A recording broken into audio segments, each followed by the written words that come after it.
Greetings, brave adventurers. G'day and welcome in. Hope everyone's having a good day. I'm still drinking my coffee. I'm still waking up, but hello, how's it going, guys? Look, we have Onimaru with us as well. You know, maybe if I hold Onimaru here the whole time during Dream Daddy, then maybe Craig will also be impressed since he does the same thing. But welcome in, guys. Welcome.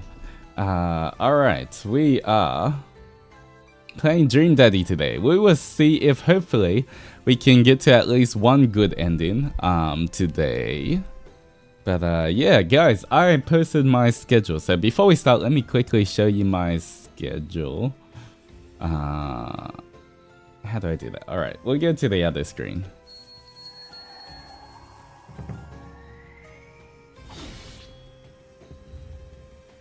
Alright, let me quickly bring up some kind of schedule somewhere.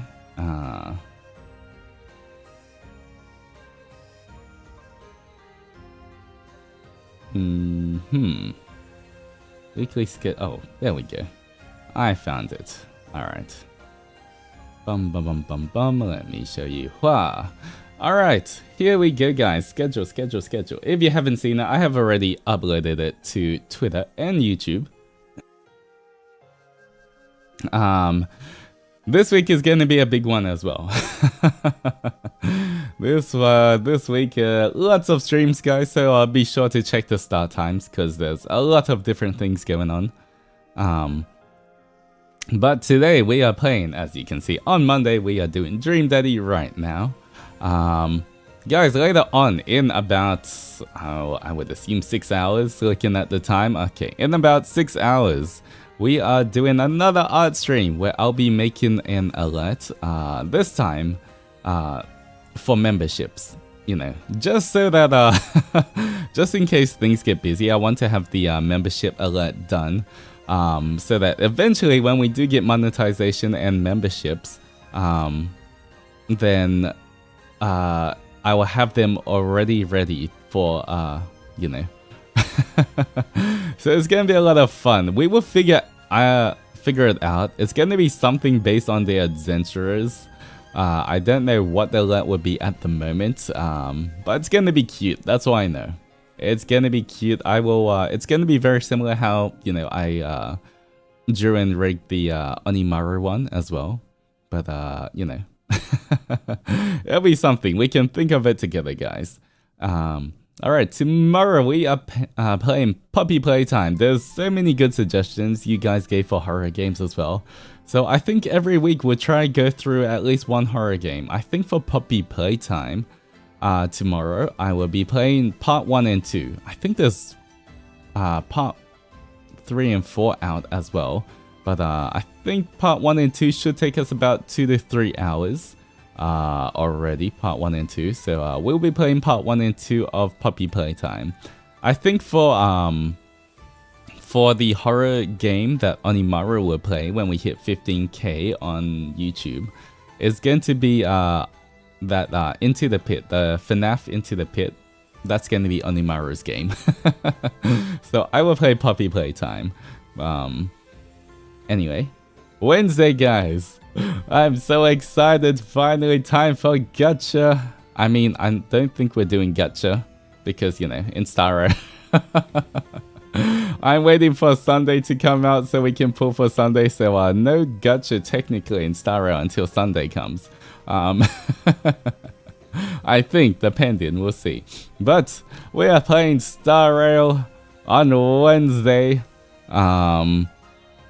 And then later that night, we're playing Bread and Fred with Nick. So should be a lot of fun, guys. Should be a lot of fun. So that's another double stream. Thursday, another double stream. We have Duolingo Japanese. I know that Duolingo might not be the best way, obviously, to learn Japanese, but it's still pretty good practice because I am taking Japanese lessons and everything. So it's more just like something supplementary and fun for us to do on stream rather than using it as the only means of learning Japanese. So should be a lot of fun as well. We'll see how that goes, guys. Japanese on Thursday morning. I say morning, but it's midday. And then Minecraft, guys. I think what we'll do in Minecraft is... what are we doing? I think I'm going to look for... maybe we'll start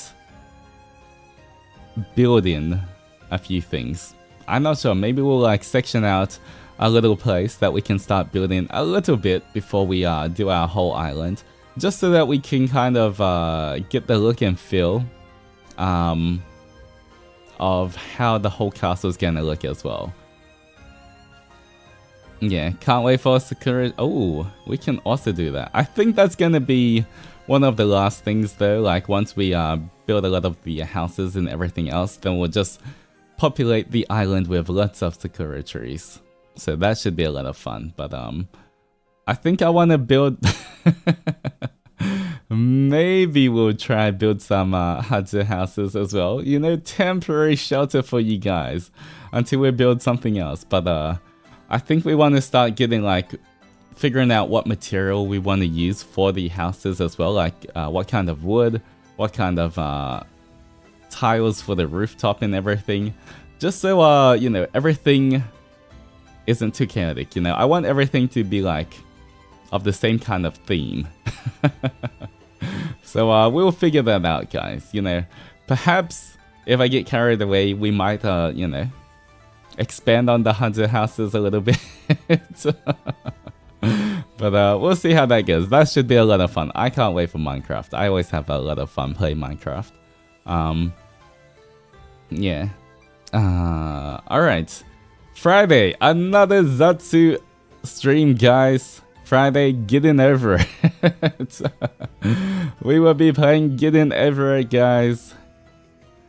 Another chill Zatsu game. I don't know how long it's gonna take, but you know, we can talk and chat and have a fun time.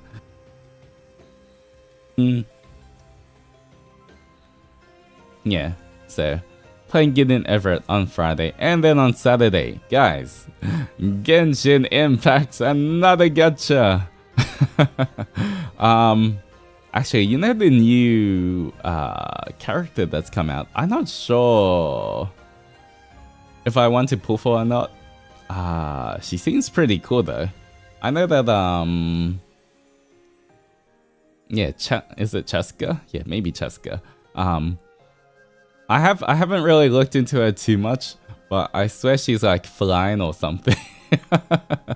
She seems like her skills seem pretty cool. Maybe I have to look up like some tutorial or something just to or guide to figure out what she does. But yeah, we'll see if we want to pull for her. We might pull for her.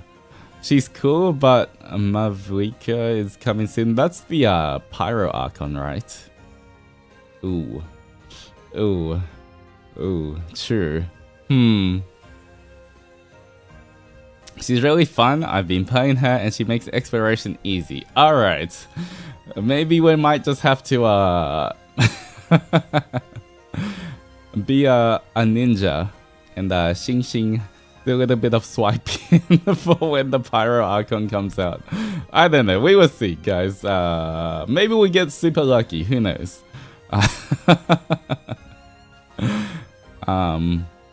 Yeah, we will see, guys. We will see.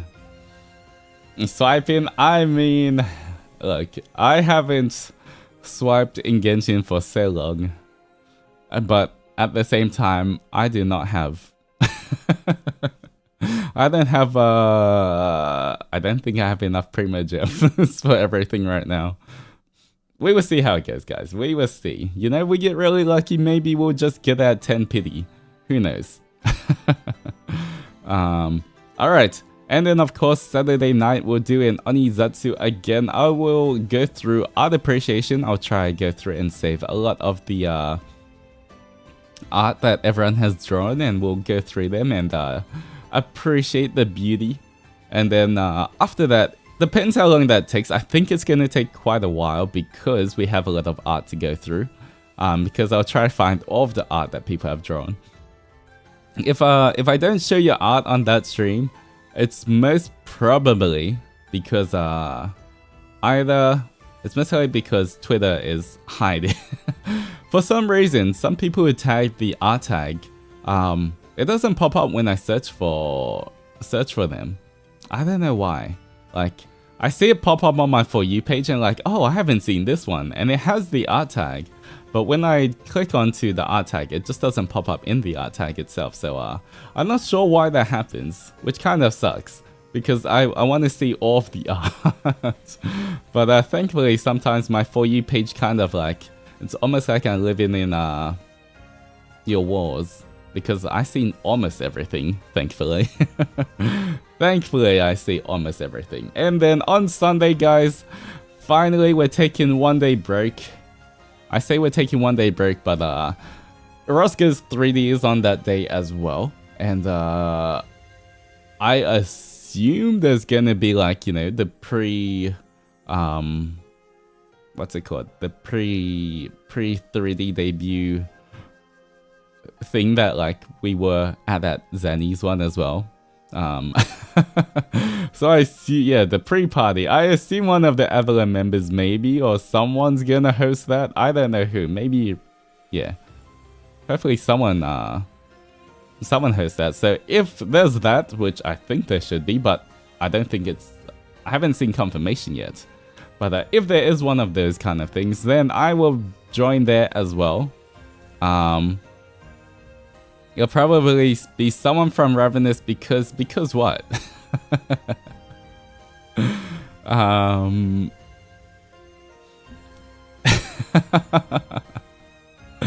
because I see. I think Zenny's okay, so Zenny's hosting this time. Okay. Well, I will do my best. I'll definitely try and join that if when I see whichever one. But yeah, so no personal streams from me on that day. But I'll definitely join the pre-party if I can. I mean, 100% I will. I'll be available to join it. It's just, you know, I assume maybe it's on Zenny's. We'll double check once the schedules come out. But I'll be there. So technically, you know, I'll still be sort of streaming, but not streaming on that day. Alright, anyway, let us get a move on and let's start playing Dream Daddy. Alright, let me mute the BGM. Alright, let me launch the game. Alright, Dream Daddy, where are you? Here we go. Alright.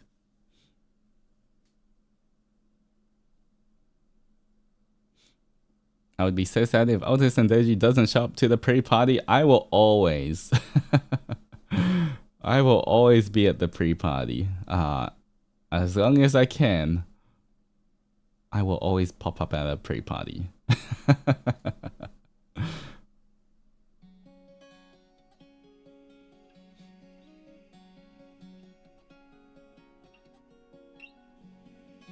Alright, here we go. Let me get this up for you guys.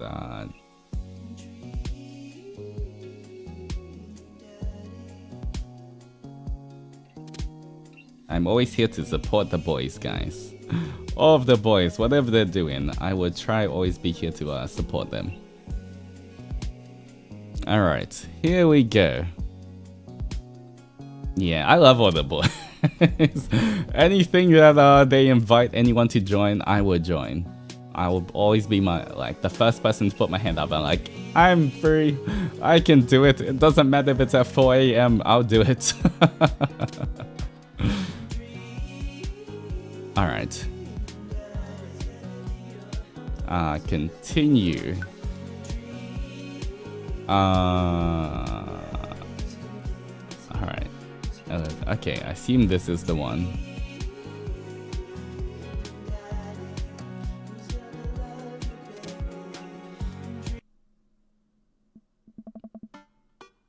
Alright, here we go. Let me drink some coffee first before we start. You're just so down for everything. I am. I know you guys can probably tell, but I'm just so happy to be here. I'm just happy to be here, guys. I'm anything anyone wants to do, I'm always up for it. All right. How's the sound for Dream Daddy? You guys can hear it? Background music's okay?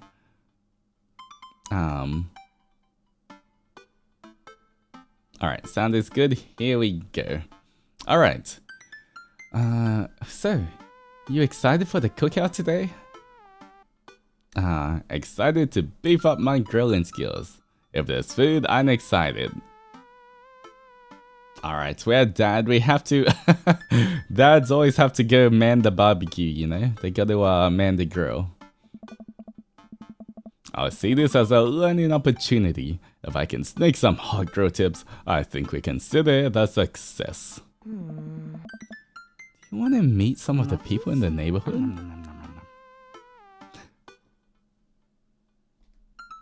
Oh, and Billy, thank you for the 10 snackies. Thank you. I'll be munching on them the whole stream. Thank you for the Onimaru snack fund. I appreciate you. Oh my god, I forgot that was what our avatar looked like. We're low-key, remember guys? We're just a bit low-key.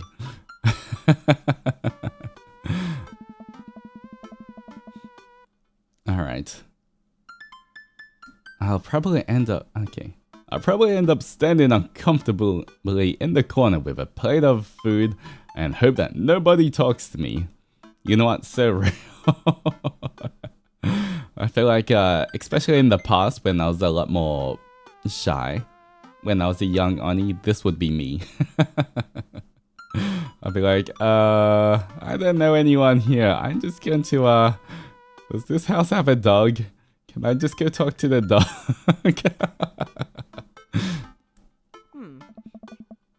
Dad, you're a beautiful work in progress. We'll get that butterfly to emerge from the cocoon. Oh. The social butterfly. Well, we better start getting ready. We definitely don't want to be late. What? No, we have to be fashionably late. Who shows up at the cookout on time? You know what? We're going early, just because you said that. I head out the door and Amanda reluctantly follows. We walk across the street to Joseph's house with a store-bought veggie plate. I'm a terrible cook if it doesn't involve a grill. Wait, Joseph's house...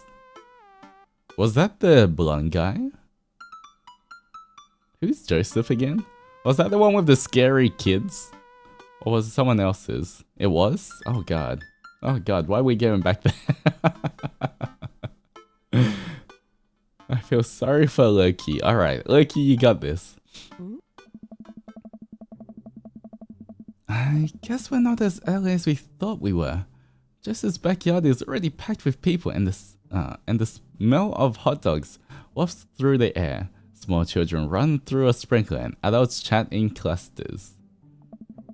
I set our veggie plate down and on a table next to 2 other veggie plates. Huh. Hey, there's Joseph! I wave to get his attention. The moment he sees us, he jogs over, arms open wide. Oh. Welcome, I'm so glad you two are here. Oh, and you brought veggies. Let me introduce you to my family. Kids, come over here. This is Chris, my eldest. Oh god, it's these guys, the demon children. Hi. This is Christian and Christy, they're twins. Hey. They stare creepily and say nothing. Hi. Then of course, there's our youngest, Krish. Wait, Krish? Couldn't they think of any other name? Wait, where's Krish? Maybe Mary put him in his crib. You like Joseph? I feel like Joseph himself looks fine. I mean, you know, he doesn't have the cursed child kind of appearance. I feel like his children are just a bit, you know, what you'd see in a horror film.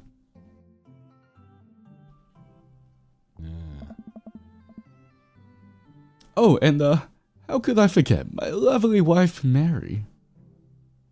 Oh, he already has a wife there. It's, I don't think this is the right route, guys. Joseph pecks her on the cheek. She smiles. Ah, Mary, sweetheart, did you put Krish to bed? I'll have to go look for him. What? You have to? Joseph takes a moment and regains his composure. Mary, this is our new neighbor, Loki and his daughter Amanda. I'd shake your hand, but I have a glass of wine that I need to tend to. Alright, I guess she seems she seems fun. I love her. Nice to meet you, Mary. Charmed. Well, I have to go over there now.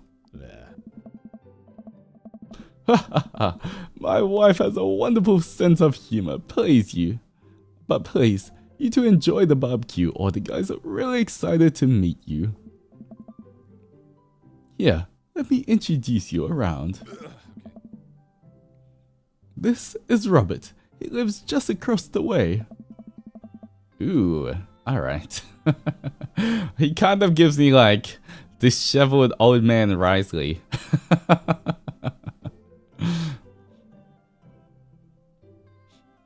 Alright. A haggard man nests in a glass of whiskey eyes me up and down. Hey. Hey, I'm Loki. It's nice to meet you. He takes a long swig of his drink. Charmed. Hey. Loki and his daughter just moved in next door. Cool. If you ever need recommendations on where to get a drink in this town, Rob's your man. I told you not to call me Rob. Lawrence of Arabia. Right, got it. Robert ambles away without saying goodbye. He's not really a people person. Wow, I think I've actually met everybody else. Oh. Great, I bet you're excited to get to know everyone better. Hope you both enjoy yourselves. Amanda and I mill around and try some of the food spread out on the table. I pick up some deviled eggs. Amanda grabs a small paper plate and immediately begins piling in with baked goods. I don't want to have to make friends. Aww. Come on, Dad. Who are you gonna party with when I get to school? But I don't want to have to do pleasantries. Dad. They're gonna talk about weather. Dad. Go, do it. Make a friend. But how could I possibly abandon my only child at a social function? That's bad parenting. This plate of cookies is my new dad. Bye. Amanda shoves me into the center of the yard. Well, here goes nothing. I look around the party and am surprised to see some familiar faces. Isn't that the barista from the Coffee Spoon? What a cool guy, and mysterious. Didn't that guy throw a frisbee at my head? Isn't that the guy who was throwing a fit in Dead Goth and Beyond? Isn't that Amanda's teacher? Hey, I know Craig. But wait a second. All these people live in our cul-de-sac? That can't be right. I'd better investigate. Ooh, alright. Back. I was like, talk to Robert and Brian. Talk to Matt, Hugo, and Craig. Talk to Joseph and Damien. Back in time. Just don't talk to anyone at all. Alright. I think today at least we'll be aiming for Craig. But who knows? If we have a lot of fun, maybe in the future we can aim for one of the other daddies. Burger time's always good, that'd be me. Eat first, talk later. But you know what? We're trying to get this done today. Oh, there we go, guys. Matt and Hugo seem to be embroiled in an intense discussion. Craig looks on, smiling politely. I walk over to say hello. Well, I don't think it's fair to try and compare two art movements like that. Periods in art only exist because they are a unique byproduct of social and political climates of a time and place. And to try to take something like that, say, the Rococo period, and compare it to the postmodernism in America, completely disregarding the context in which a work of art is created. Alright. Matt and Hugo seem to be busy talking that they don't notice me. Craig leans in. Dude, I have no idea what's happening. Talk to Craig. I turn my attention to Craig, who seems a little more attentive to my existence. How'd resistance training go the other day? Oh. Great. Little River here is a great cheerleader. Aren't you, tiny bro? Is he calling his own child tiny bro?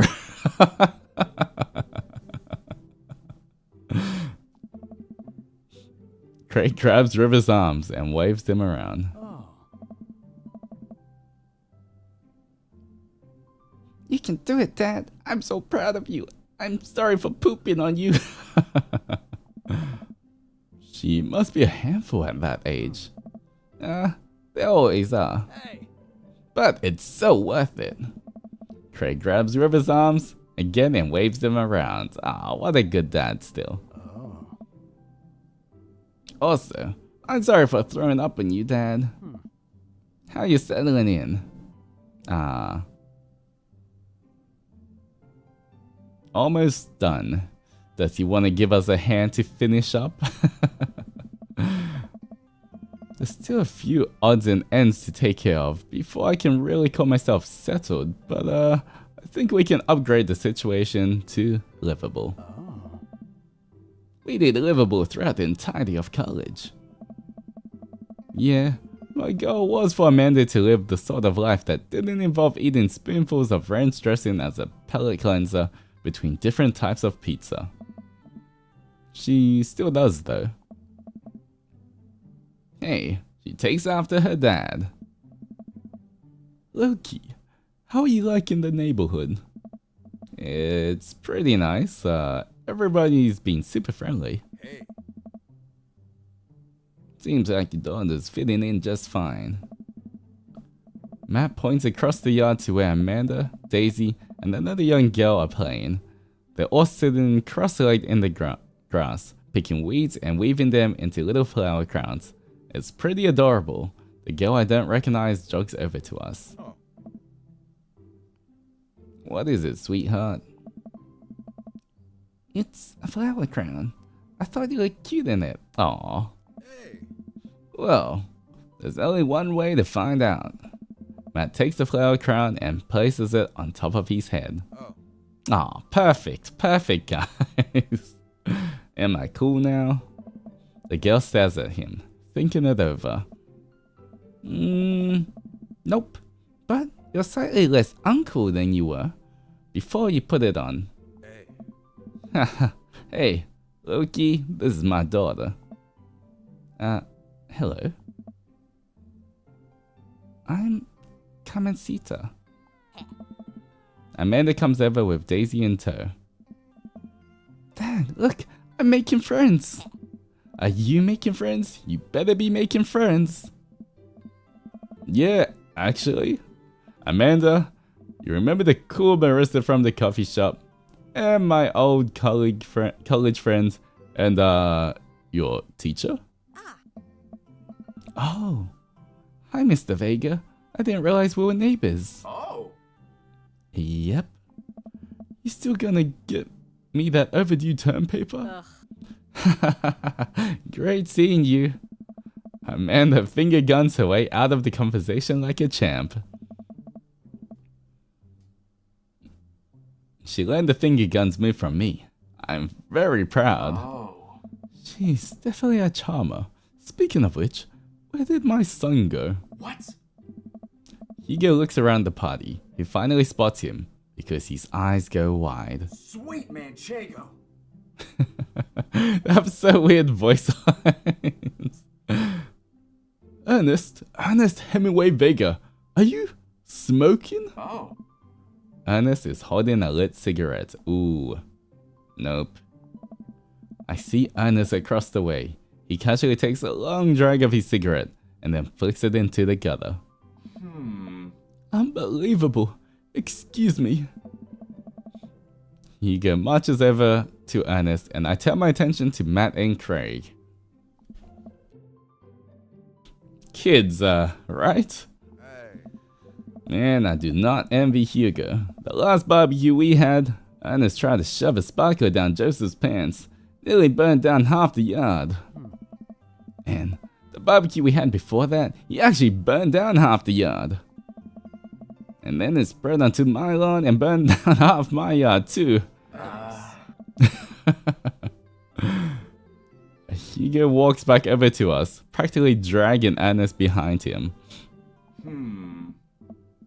Hey everybody, sorry about that. Loki, this is my son, Ernest. Hello? Ernest looks away, sulking, his hands shoved deep in his pockets. Hugo nudges him impatiently. Hey. Nice to meet you, Ernest. What grade are you in? Doesn't matter. Ernest? Okay. I'm in 8th grade. God, are you happy now? I'm sure you're just dying to know. Yeah. Good for you. Oh. Can I go now? I'm tired of talking to old dudes who blame my generation for the failing economy. Ouch. Ernest! Oh yeah, because I'm totally embarrassing you.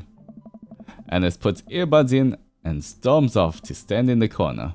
Well, that was certainly something. Yeah, he seems nice. Hugo puts his head in his hands and sighs. I'm so sorry. He's having a really rough time. As much as I want to be the cool dad, I have to be the authoritarian dad, and he clearly resents me for it. I mean, I think as a dad and a teacher, that's about as authoritarian as you can get. Honestly, are any of us cool dads? Is it even possible to be a cool dad? What? I'm cool as a cucumber. See, that right there. You can't say that. My kids think I'm cool. But for how long, Craig? How long do we get to be the cool dads? I don't know.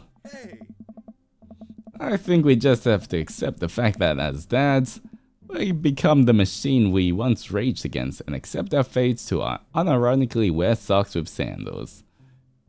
Your kids may think you're cool now, but the moment they hit puberty, you're doomed. Amanda's 18 and she still thinks I'm cool. I yell across the yard to my daughter, Amanda, I'm cool, right? Amanda just laughs. She keeps laughing. I see your point. Oh. As much as we all want it, I don't think it's important to be a cool dad as it is to be a good dad. You can't all be best friends with our kids. We can't all be best friends with our kids. It just doesn't work. I mean, look at me and Ernest. Oh. Our job as parents is to make sure our kids turn out okay. Yeah, you're right. But it'd be nice to have it both ways. Hearing these guys talk about this makes me think of my relationship with Amanda. We get along so well. But there might come a time when it won't be like that. Is college when that happens? Don't let us eat up your time. Loki, go meet some of the other people around the neighborhood. But I don't want to meet anymore. I was going after Craig. Hello? Okay, burger time, guys. Burger time. Speedrun strats. And without further ado... Oh. Let me quickly read this, guys. Before the burger, let's feed Onimaru some snackies.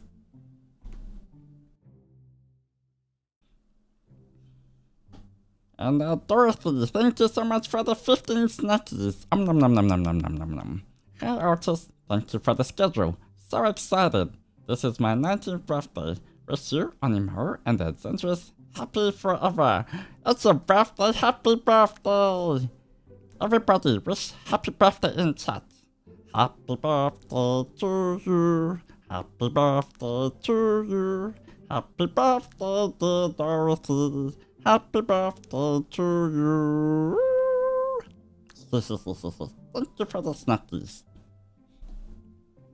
Alright. Happy birthday. I hope you have a wonderful birthday and thank you so much for the snack fund. But please treat yourself as well. And hope you have an amazing day.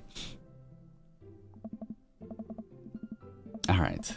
Joseph closes his eyes, takes a deep breath, and gets to work. With the greatest of ease, he sets patties on the grill, flourishing as he flips his spatula in the air. It's easily some of the best grill work I've ever seen. You guys think this is the first time? This is my first time in front of a grill? He's working fast now, effortlessly tossing cheese onto patties and perfectly grilling onions on the side. One after another, the dads take notice and crowd around Joseph to admire his masterful technique. You probably didn't know this, Loki, but Joseph's known around here for his grillmanship. He's unbelievable. Of course, the dad jokes. I've tried to get on his level, but I just can't catch up. I love dad jokes and bad puns.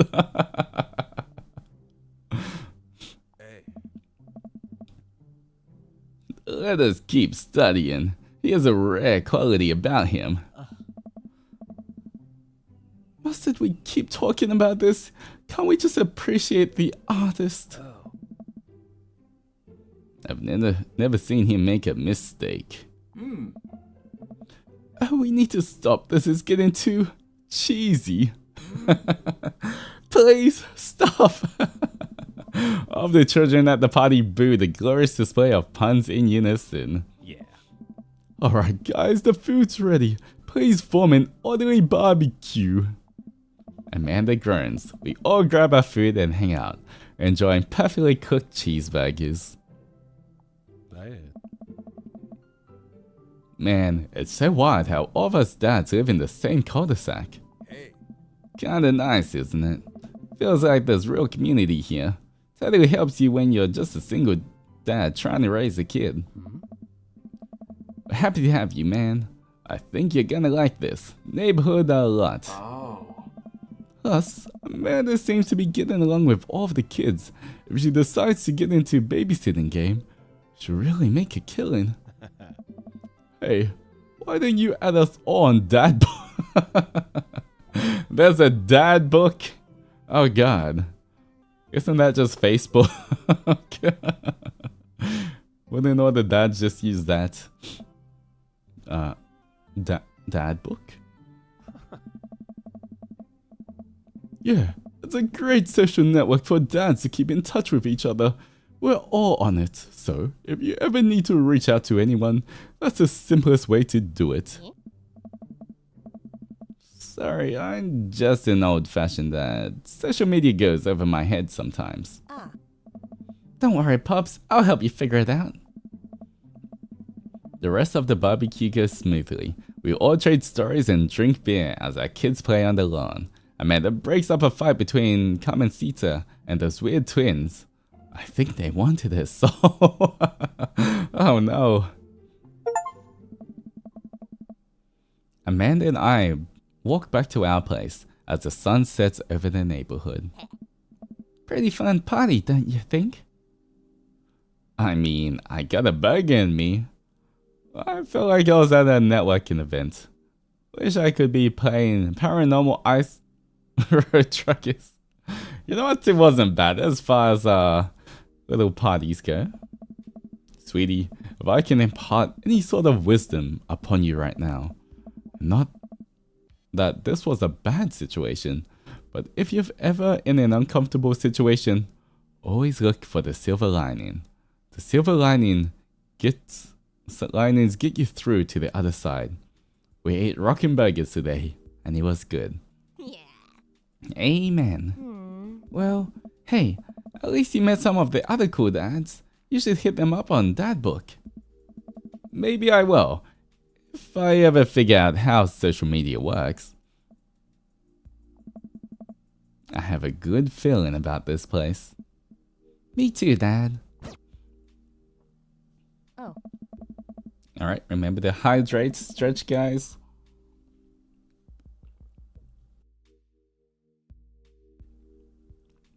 Amanda and I arrive home with the remnants of our veggie plate. Seems like nobody was really into the cauliflower. Any big plans for this evening? Actually, yeah, I'm going out with some friends. Oh. Is that okay? Of course, just keep me posted and be home before midnight. You got it. And be careful. I will. Make good choices. Of course. And call me if you need anything. Dad, you're not gonna do the whole thing where you wait silently for me to come home in the living room with all the lights off, are you? What? No. I've never done that, and I'll never do that. Okay. Do you have any plans for tonight? My plans were kinda to eat ice cream and watch TV with Amanda. But, I'll find something to do. I'm gonna work on some stuff. See how long I can sleep for. Throw a party. I will be working on some stuff. You know, dad stuff. I'm just relaxing tonight. Have fun, okay? Great. See you later. I watch Amanda drive off into the night. I really do hope she has fun. I plop down in front of the TV and turn on some Wine and Dine Mastermind with celebrity chef Gavin Chapman. Looks like Gavin's making a roasted rack of lamb with rosemary mashed potatoes. Ooh, that sounds good. Lamb and rosemary just go so well together. I'd love to be able to cook like that. Although I think if I was actually good at cooking, I'd use my powers for evil, like just making baked Alaskas all day instead of any food of real nutritional substance. I feel like cooking isn't too hard. Man, Gavin Chapman just caught that thing on fire, but he meant to do it. What a professional. I lose track of time as I blaze through several episodes of Wine and Dine Mastermind, and also one episode of some cooking show called Meat Hell. I'm not even sure what that one was about. It was just a lot of yelling. Baked Alaskas are so unnecessary. I don't even know what a baked Alaska is. Let me quickly search this up. Just for my own curiosity, what is a baked Alaska? Whatever they are, I don't think we haven't seen them in the down underworld. Or haven't really heard of them too much. Oh, it's like a cake? Ooh, that kind of looks nice. It's cake covered in ice cream set on fire. Ooh. Okay, seeing some Google images of it, of the cake on fire, it kind of reminds me of sometimes when you go to like at least in the down underworld, in some Thai restaurants, you can order like fried ice cream, and then for some of them, they also set it on fire. I don't know why, but they do it, and it's delicious. All right. I glance at my watch. Man, it's almost midnight. I should check if in with Amanda. I send a text. Fried what now? Fried ice cream. I love fried ice cream so much. Although I can't even remember the lot. When did I have fried ice cream? I feel like it's been years and years. Yeah, must have been a long while since I've had fried ice cream. But it's really good. Hey, kiddo. You good?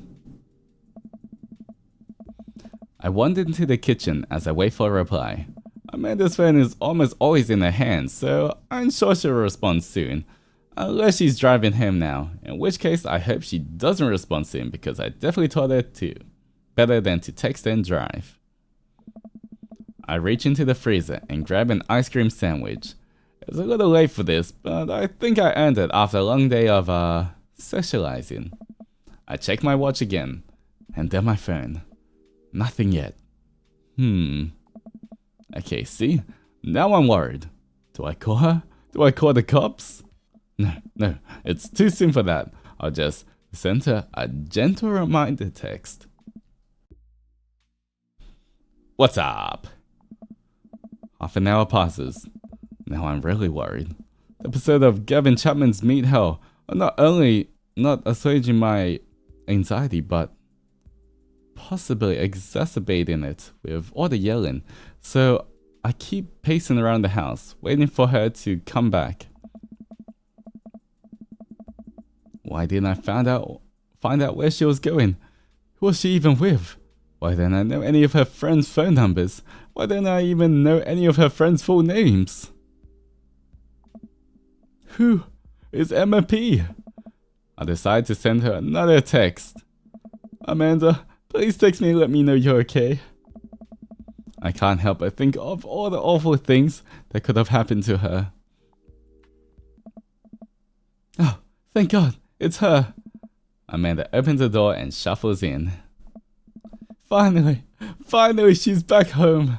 I'm glad she's okay. I guess that must be the hard part of being a parent.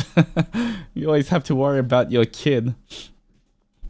And I always have to worry about Onimaru and Kiri sometimes. Kiri's a bit more behaved, but you know. I guess this is even more one step further than that. Stop.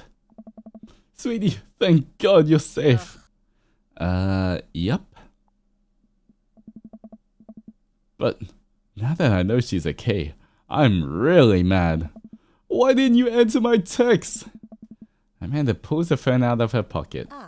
Oh, whoops. Guess I didn't see those. She starts to walk to her room. Amanda Ann. Whoa, you're pulling out the middle name now? Amanda, you came home an hour and a half after your curfew. You didn't even respond to any of my texts. You really freaked me out. I was about to call the cops. Dad, you're seriously overreacting. You're not gonna be like this when I get off to school, are you? I don't like your attitude. Oh God, nope. I have a right to be concerned. Oh no, nope. I was scared. Alright, there we go. We are not blaming this on... We're not gonna be those kind of parents, guys. You weren't responding and it was just... It's just like when your dad... I have to stop myself from tearing up. Oh, Dad, I didn't mean to. I sit down on the couch and put my head in my hands. I feel very tired all of a sudden. You really scared me. Just please don't do that again. Alright, I'm going to bed now. Amanda closes the door to her room and I head to mine. Ooh, is this our bedroom? It's kind of Pretty neat, pretty okay. Jeez, as I'm falling asleep, one thing she said keeps echoing in my mind. You're not gonna be like this when I go off to school, are you? I definitely didn't sleep well last night. I brewed some strong coffee and make some scrambled eggs for Amanda as a peace offering. She eventually wanders into the kitchen. Hey, I thought about what you said last night. I should have texted you. I said I was gonna do it, and I didn't. I honestly just didn't even think about it. Aw, she's a good kid as well. Alright, we forgive her. I'm really sorry, Pops. I won't do it again. She will totally do it again, but we understand. She's going off to college, you know. Well, I'm sorry for freaking you out. Freaking out on you. Alright, we apologize as well. You're an adult now. I shouldn't have gotten so worked up. Team.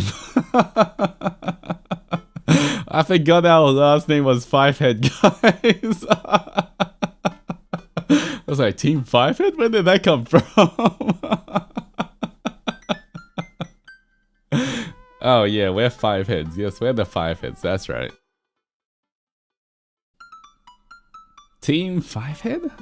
Team Fivehead. Amanda gives me a hug. Want some eggs? You know it. Sprinkle some cheese on them. Already did. Bless you. Amanda scarfs down the eggs in time it takes for me to wash the pan. Alright, I'm off to school. Smell you later. Wait, one more thing before you go. What? What's Dad Book? It's a social media platform. Wait. What? What's a social media platform? Dad, I have to get to school. Come on, Amanda. I'm an old man. I can't put together a Dad Book profile on my own. Alright. I hope you sound interested on the internet. Amanda spends the next couple of minutes setting up my profile on Dad Book, which turns out is a place where dads can get together and talk about fatherhood. Alright, Pops, we gotta fill out your profile. Let's get some likes and dislikes. Alright, on Friday night, you are most likely to... Ooh, alright, I see. Polish and sort my coin collection. Netflix and grill, baby. Fall asleep watching the History Channel. Torment my children with dad puns. Sink into blissful oblivion.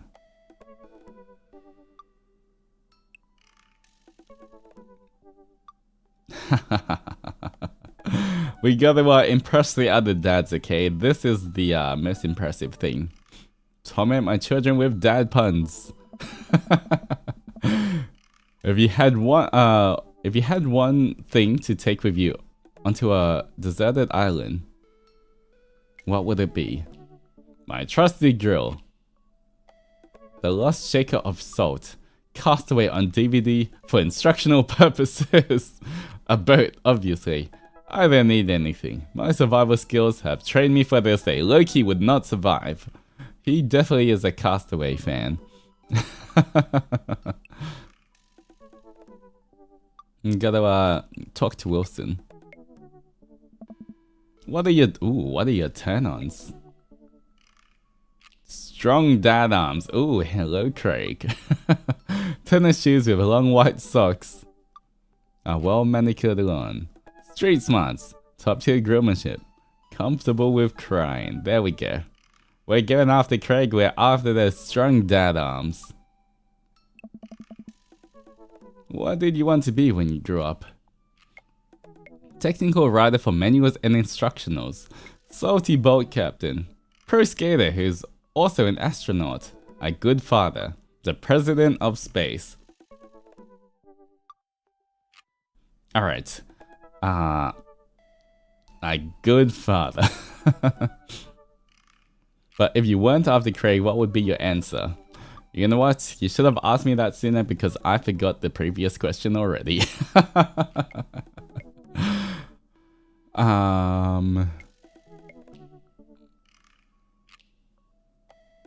Alright, a good father. We're on dad book already. Who's your favorite movie genre? Oh, what's your favorite movie genre? War documentaries, Sean Connery's entire filmography. Anything on Laserdisc, romantic comedies, whatever will make me cry. Old comedies that haven't aged well. Ooh.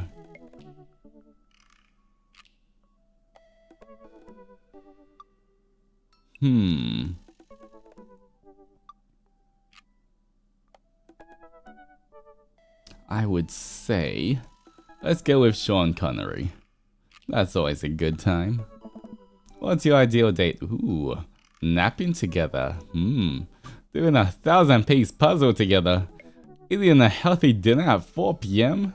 Trying to geocache, but getting hopelessly lost. I don't even know what that is. Awesome. Being emotionally vulnerable. You know what? Not so much the puzzle piece, but you know, doing some kind of playing a board game or just a normal game. That's kind of fun. Alright. For me personally, awesome. No.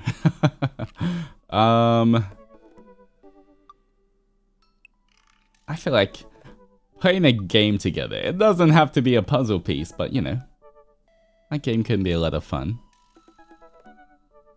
Geocation? Am I even saying that right? Cation is looking for random things in nature hidden by others. Oh, I see.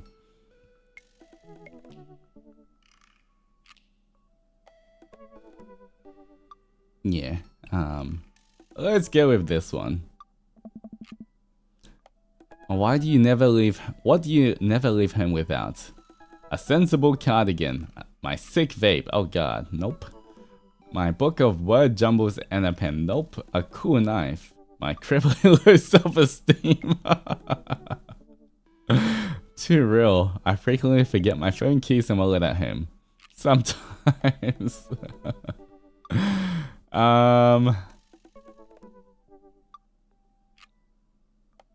Alright. Let's be real.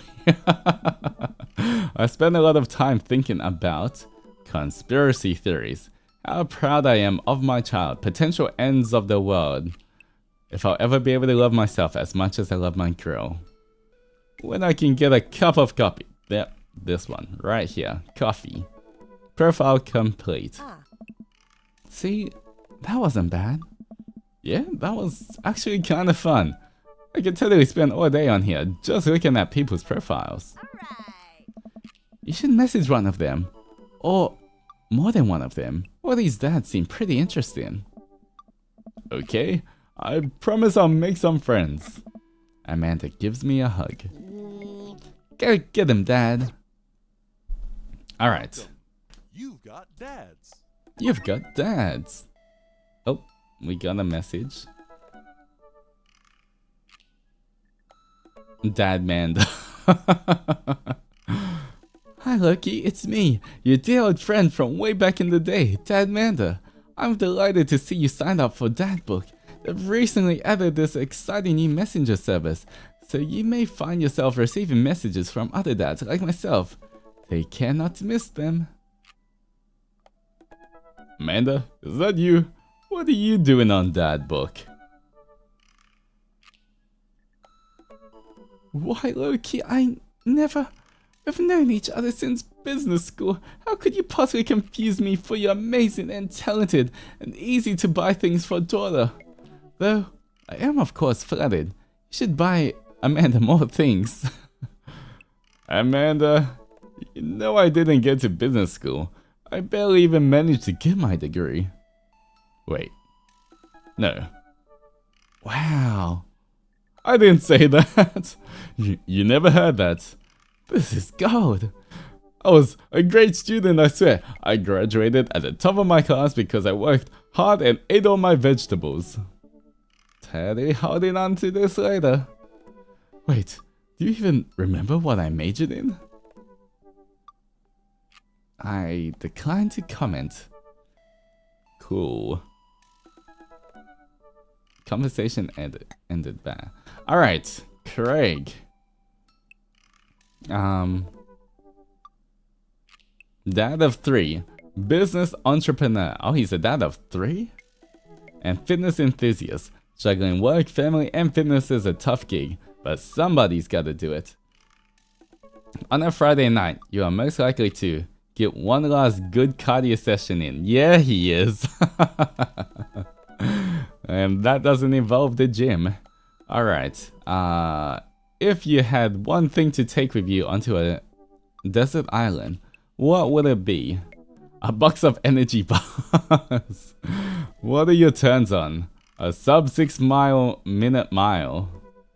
What did you want to be when you grew up? Beer pong world champion. What's your favorite movie genre? Buddy cop movies forever. I mean, they're pretty great.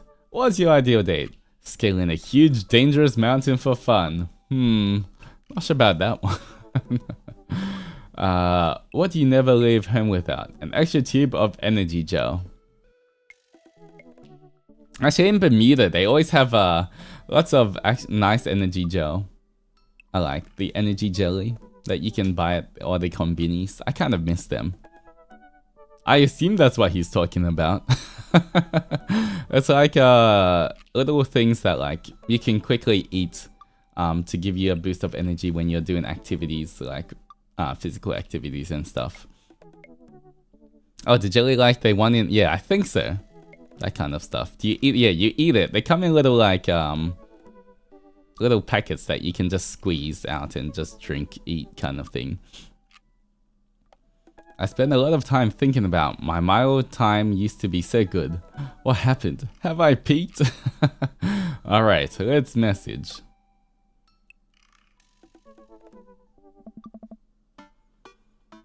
I wonder what Craig's up to today.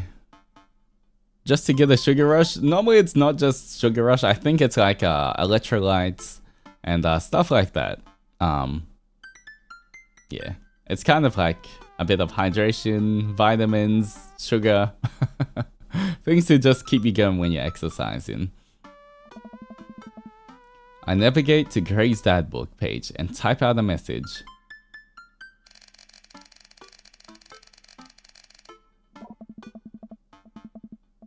Hey bro, or should I say neighbor? Let's catch up like old times. A couple moments pass before I hear a ding on my computer. It's a message from Craig. That was— oh, wait. This whole time I thought we were on our phones. We have to use a computer to use them? Okay, that makes sense for that book, I guess. That was quick. Bro, my man. Let's definitely hang soon. Might be a little different from our old weekend long benders, but it's still gonna be fun. I think for a moment, this could be a fun opportunity to see my old buddy in his new element. We exchange a couple more messages and he logs off to prep for the game. I should see if Amanda wants to join me. I walk over to Amanda's room and knock on the door. Yo, Manda Panda! I open the door and find Amanda sitting cross-legged on the floor, surrounded by magazines and newspaper clippings. She seems to be making some sort of art piece, but her eyes are a little puffy, almost as if she's been crying. Aww, what happened? Hey, are you alright? I'm fine. Oh, yeah, I'm fine. I just got sad because I realized that dogs are too often killed off in movies to elicit emotional reactions from the audience instead of being given the respect that they deserve. Well, I mean, very true. It's not right. Dogs deserve better than this. Every time a dog gets introduced in a movie, I get nervous because 9 times out of 10, That dog is gonna die by the end. I hate when the dog dies. No, the dog should live. Poor doggies. I can watch a movie where people die and be unfazed, but the moment a dog dies, I'm out. Gosh, sad dog death movies take up a whole genre. There are too many. It's dogsploitation. But seriously, you know you can talk to me about anything, right? Yeah, that's why I'm talking about sad dog stuff with you. Okay, just remember that it's okay to be sad. And also remember that I love you very much. And I only want what's best for you. Oh, it's such a good dad. Look at Loki. That's all. Oh. Alright, jeez. Don't make me cry again. So, what you working on? Just a collage for class. We're supposed to make a piece that represents our goals for the future. I'll take a closer look at her collage. That's a lot of dogs. It's mostly dogs, yeah. Did you need something? Craig invited us to a softball game. Wanna go? Remember that one time you signed me up for softball and you bought me all the gear and you took me to my first game and then someone hit a ball towards me and I just ran off the field crying? And then you hid in the dugout and would scream if I tried to pick you up? Yes. I was afraid of baseballs. I thought you were a gigantic sentient softball. So, does that mean you don't want to go? Amanda gets up and looks me dead in the eye, determined. I'm finally ready to face my fears head on. Let's do this. Aww. She wants to be, I think she just wants a lot of dogs. Amanda and I make the short drive out to the local softball field for a kids softball game. It's pretty packed. We climb up the bleachers and take our seats on the top row. I don't see Craig anywhere. Aww. So when do these kids start crying and running off the field? You know that your relationship with softball is different from everyone else's relationship with softball, right? Okay, but if I don't see kids cry, I'm gonna be pretty disappointed. For nostalgia purposes, of course. Not because I take joy out of children fighting for my amusement. Definitely not that. The game starts and the kids run out onto the field. I see Craig by the dugout with a clipboard. He has River strapped to his chest as per usual. There's a guy in a pancake costume doing jumping jacks across the field. I guess that's the mascot. Reading the kids' brightly colored jerseys, I see that it's Maple Bay Flapjacks against the Pinewood Ocelots. Go Flapjacks? Oh, man. Choke up on the bat, Miranda. Yeah, Miranda, square up. How much do you know about softball? Enough to know the balls are relatively hard despite their name. But yelling is fun. Give it a shot. It's cathartic. Keep your eye on the ball. What's important is you're having fun. What are you willing to sacrifice to win? I feel like that's such a dad quote. What's important is you're having fun. Go, friendship and kindness. Dad, could you kick it up a notch? Maybe throw some spice on the papaya? Sure thing, honey.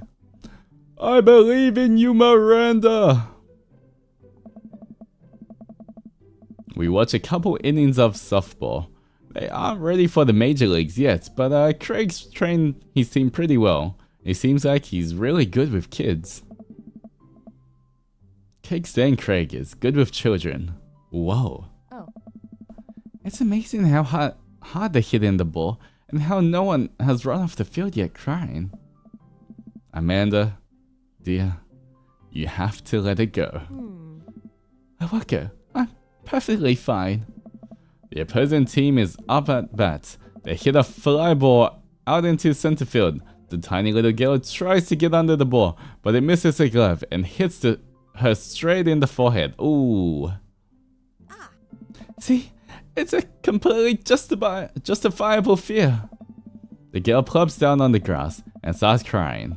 Craig makes a beeline to her, checking her forehead and comforting her until her parents arrive. He carries her off of the field as she sobs. Man, it's strange to think about how this was the guy who once backflipped off a roof into a pool while shotgunning a beer. He's so responsible now. The game resumes after the girl calms down a bit and we catch a couple more innings. Craig's team is crushing the other team in the 9th inning. The Ocelots seem to have given up by this point. I see the outfielder eating fistfuls of grass. A batter on the other team knocks a foul ball into the stands. I follow the trajectory and... oh, is it coming towards us? Oh no, it's coming right for me. Oh no, oh no, oh no, oh no, oh no. I close my eyes and brace for... What?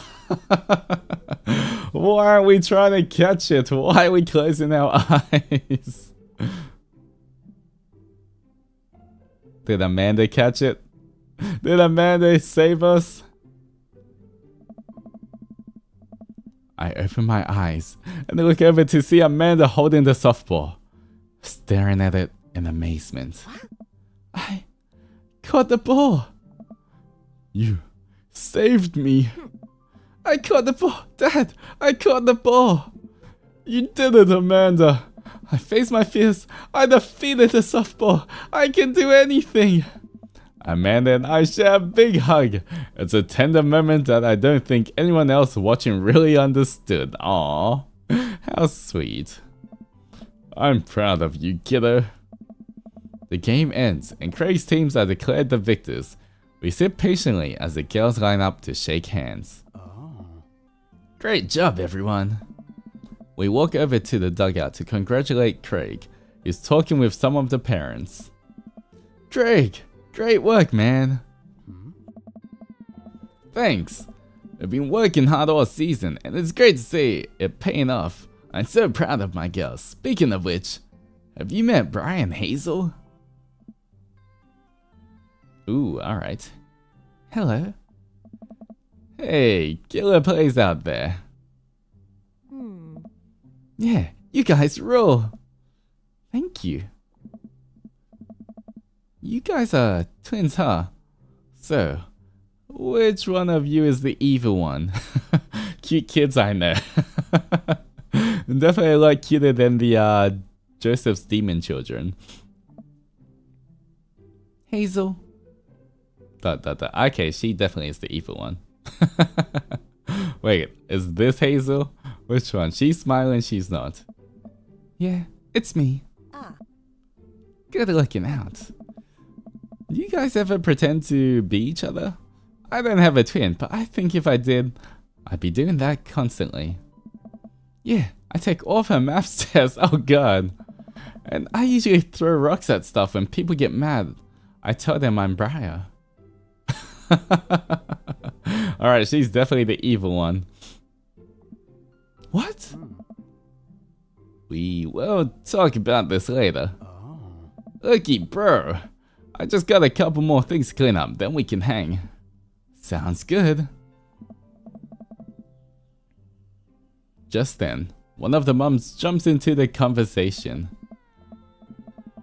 Not so fast. We have to celebrate our win, Craig. I'm taking the whole team to get pizza. Oh, man. I don't know if I can. Nonsense. The girls won. What sort of celebration could we have without our fearless leader? She lays her hand on his shoulder and gives him Google eyes.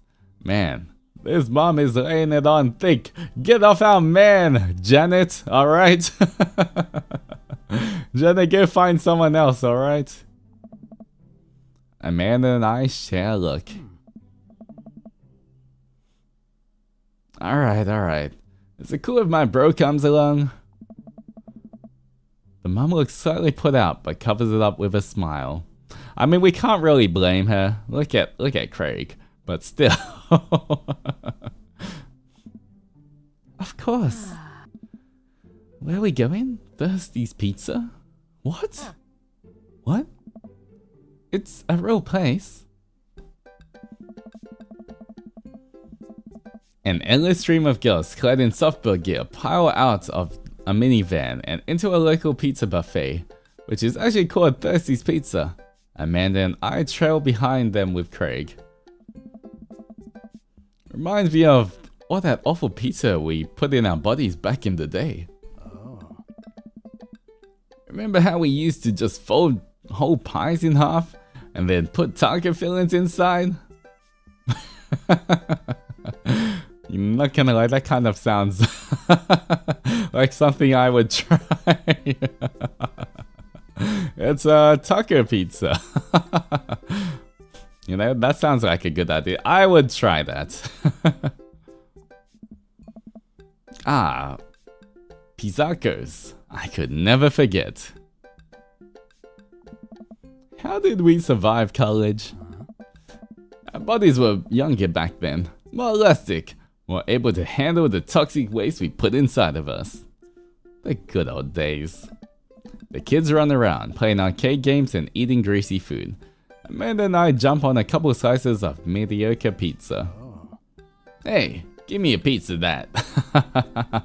Good pun. No, absolutely not. I'm just kidding. I'm strictly eating salad here. Oh no. Not just salad, where's your protein, Craig? Where's your protein? You can't just eat salad. Thanks for addressing the issue, Amanda. Dad! A different mum walks up to us, talking to Craig as if we weren't even there.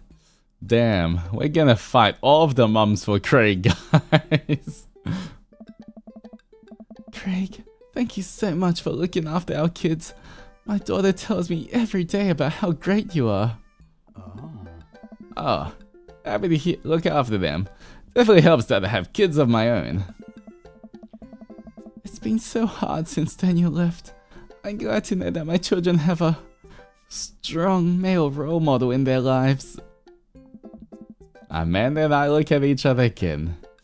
Craig gets it from all angles, huh? Craig smiles sheepishly. Thank you so much, dude.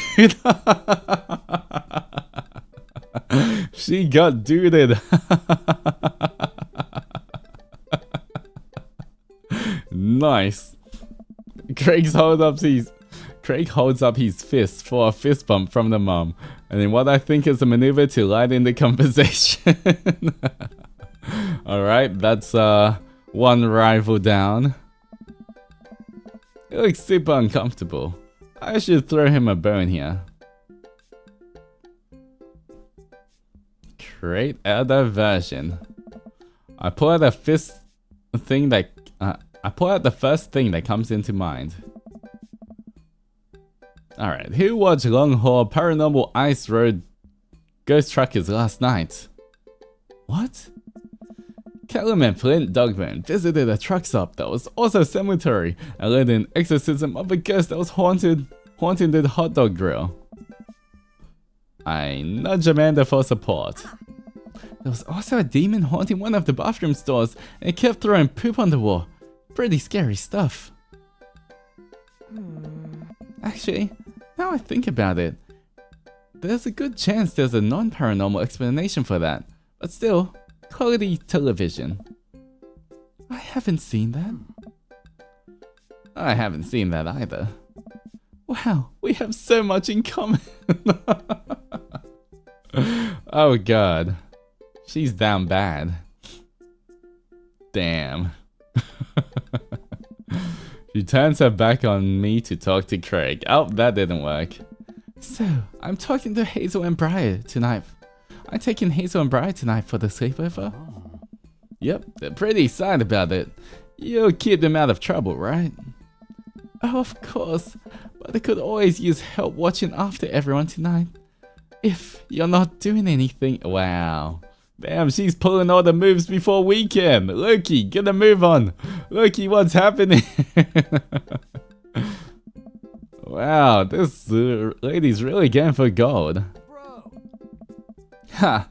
Actually, be nice to have a night to myself and River, but thanks for the invite. Okay, safe guys, safe. We're fine. We gotta become high key guys. Loki is not working for us. Martha, you might want to grab your child. She's stuffing the pizza into a coin slot. Martha angrily turns her attention towards her daughter. Tiffany, not another arcade machine! I swear we have to buy it! Martha storms off towards her kid. She seems nice. Oh. Yeah, seems one big, weird family. Takes all sorts, right? Tiffany, don't eat the tokens! Oh. Tiffany's still a hitter. Phew. I finally think I have some time to talk to Craig now. Man, you're a busy guy, huh? Hmm? Only on days like today, I hope. Dad! Huh? Hey girls! Dad, can you help us beat our record on DDR? We told Ariana's dad that you could destroy him on the dance mat. Please help. Oh, man. Girls, you know I don't have my jukes anymore. But Dad... Man, I haven't heard of DDR in so long, guys. Back in the day. Craig looks at me like a hurt puppy. Oh. Sorry, dude. Duty calls. I promise we'll catch up in a bit. That's alright, I don't mind watching him work up a sweat. It's all good, buddy. Craig runs off with his daughters, and I'm left alone with mine. Man, I was really hoping to hang out with Craig more today, but it seems like he's getting dragged in every direction. Definitely wasn't like this in college. It feels like we might be a third wheel here. There's worse places than an arcade to be left to your own devices. You're right. Wanna drop some coin on pinball? You know it. Amanda and I pull up the machine that's feeling pretty hot and get to work. I'm a little rusty, but the pinball wizard within me will never die. I pull out a decent score and then challenge Amanda to top mine. And immediately she gets multi-ball. Looks like she takes after her father. You're pretty good. Aw. Don't patronize me. Hey, just trying to pay a compliment.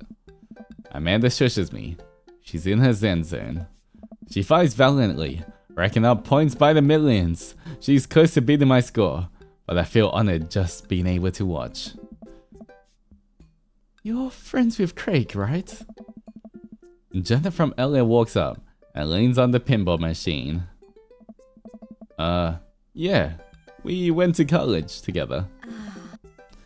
Please don't lean on my thing. Huh. That's so interesting. So, do you know if he's like available? Oh god. Oh no, there's too many people we have to fight. And excuse me, my daughter's playing pinball. Get off that machine.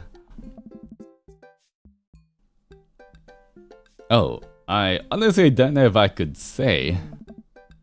Seriously, you're gonna make it tilt.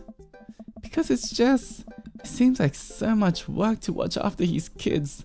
Don't you think it'd be great if he... Huh? Lady, I swear to God.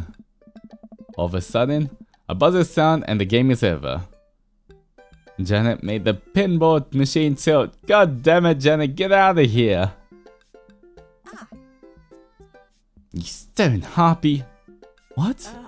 I said I have to go over there now and put pizza in my mouth so I don't say anything that will hurt your feelings. Amanda, you're right. Bro. What's going on? Now's our chance. We don't get out of here now, we're stuck for the rest of the night. I wrangle Amanda and say some quick goodbyes with Craig. We head out of the pizza place. Finally, alright, making our escape. Amanda promises that she'll keep the couch warm for me and heads home. Ooh, it's just us then. Ooh. Back on the field, just the two of us at night. How romantic. Hope you don't mind me bringing you back here, bro. Not at all, dude. It's good to finally get you all to myself for a second. River burps. Well, almost all to myself. Hold up. Craig walks over to the trunk of his car and pulls out 2 gloves and a softball. Are we playing catch as we talk? Ah, bonding moment, guys. Up for some catch? This might be less catch and more you throwing the ball and me running after it, but sure. We stand in the middle of the empty baseball diamond and start tossing the ball back and forth. I have a cooler in my car that we could grab, but there's only juice boxes in there. Man, fatherhood is strange. You're telling me. Can't believe I'm looking back on my cake stand Craig days and reminiscing about it. Those were some good times.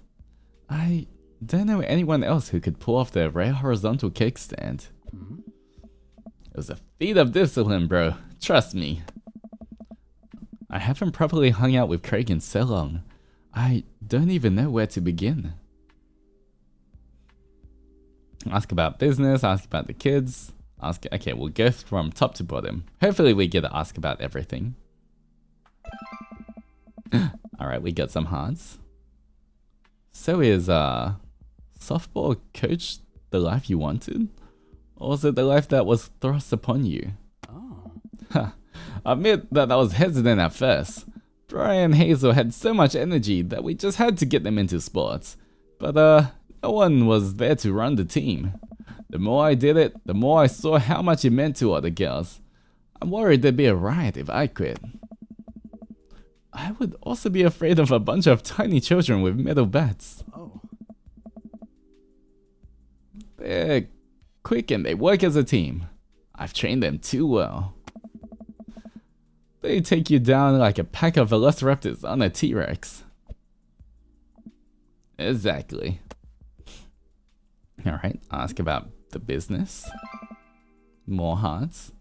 So, you run a business now? Bro. Yep, we sell fitness gear.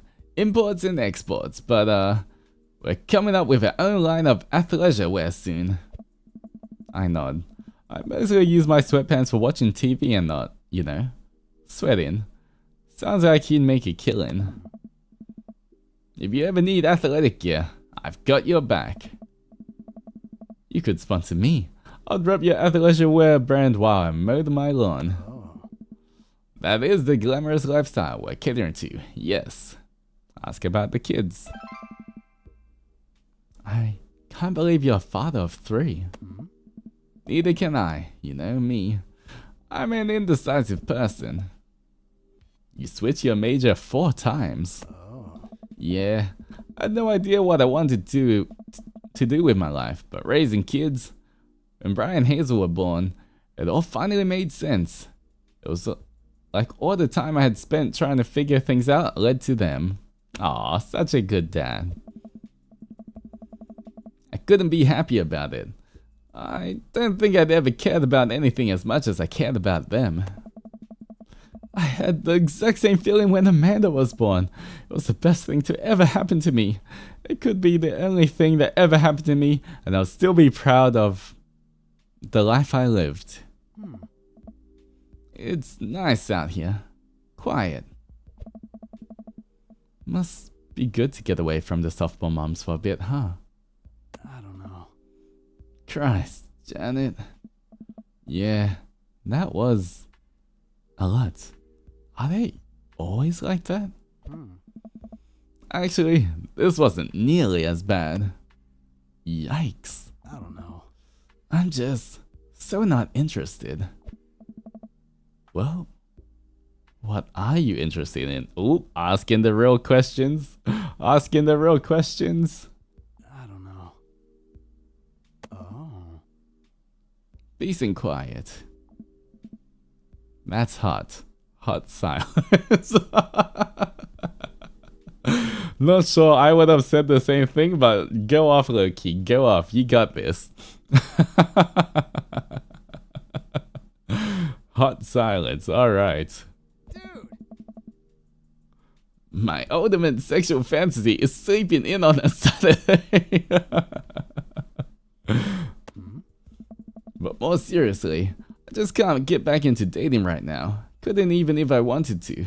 There's no time. I don't know. And I feel so uncomfortable trying to introduce a stranger to my girls' lives. They've already been through so much. I can't put them through that. Oh, well, let's just see how he feels. Buddy, I hear you. So, the moms can hit on me all they want, but the girls are my top priority. Hit softballs, then get hit on by mums. The right person will come along eventually. You're doing a great job. Yes, it's about Craig. You're doing a great job. Those kids love you. And to add to the whole team, the whole team loves you. I think you got this dad thing down right. Thanks, bro. That means a lot coming from you. While I'm distracted, I missed a softball and it hits me right on the head. That was intentional. Now Craig has to panda us a bit. Wow, that hurts. Amanda was right all along. Sorry, dude. Craig runs over to me. Look at Loki pulling out all the moves, guys. Smooth. Are you okay? Yeah, I'm fine. Wait, let me do the dad thing for a second. Craig spends a moment examining my head. I don't know. It's worse than I thought. Don't tell me you have to kiss it to make it better. Okay, I was gonna say the exact same thing for once. Alright, Loki, you and me are on the same wavelength right now. That's exactly what I was thinking of, guys. Hey! You would be so lucky.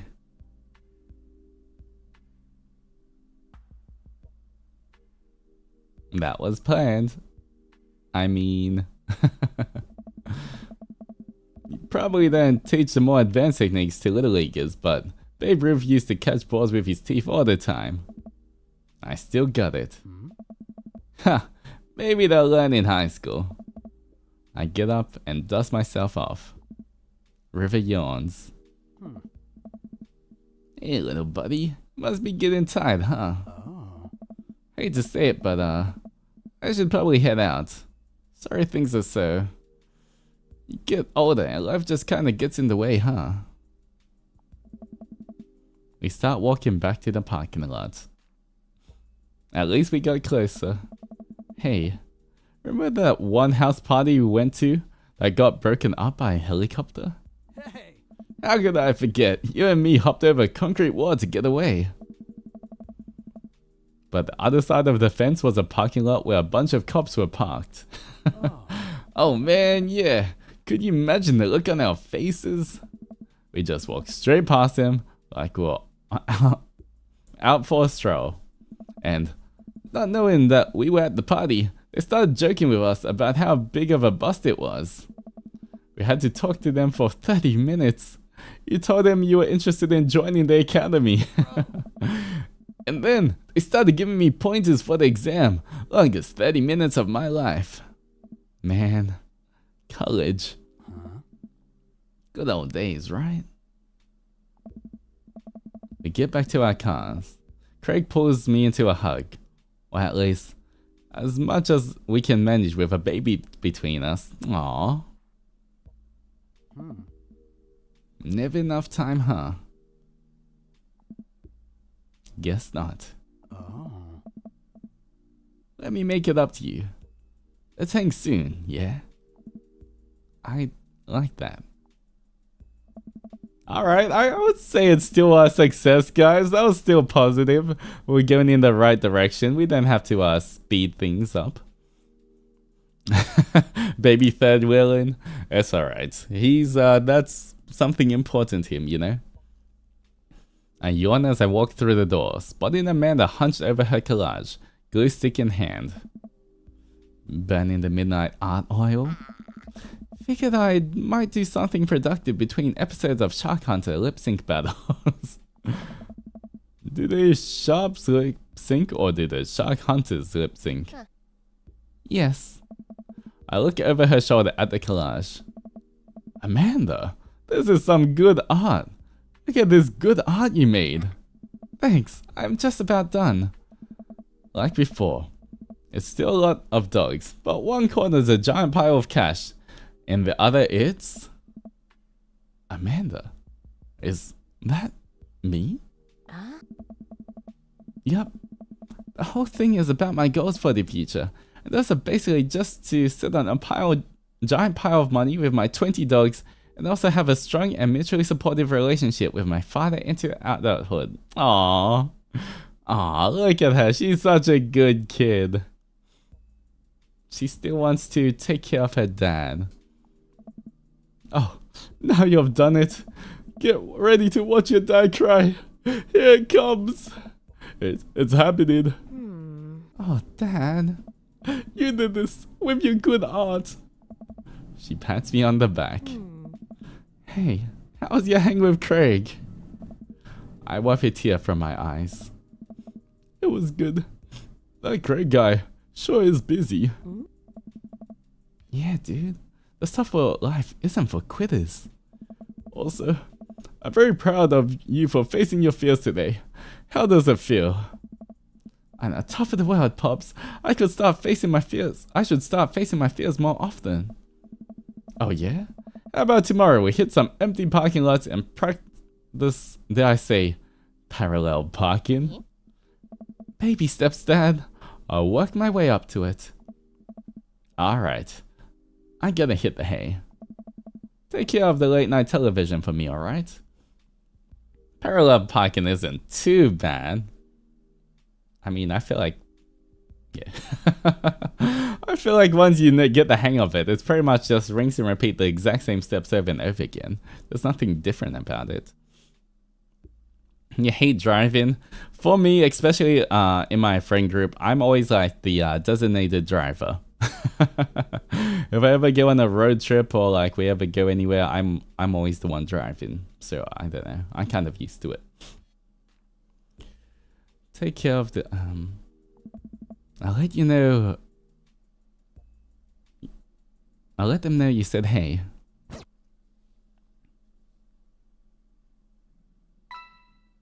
They complete. Oh. Oh.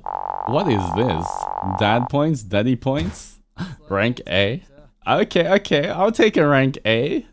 I think that's pretty good. I don't know how many points we need for what, but rank A is not bad. Looks like we're doing good, guys.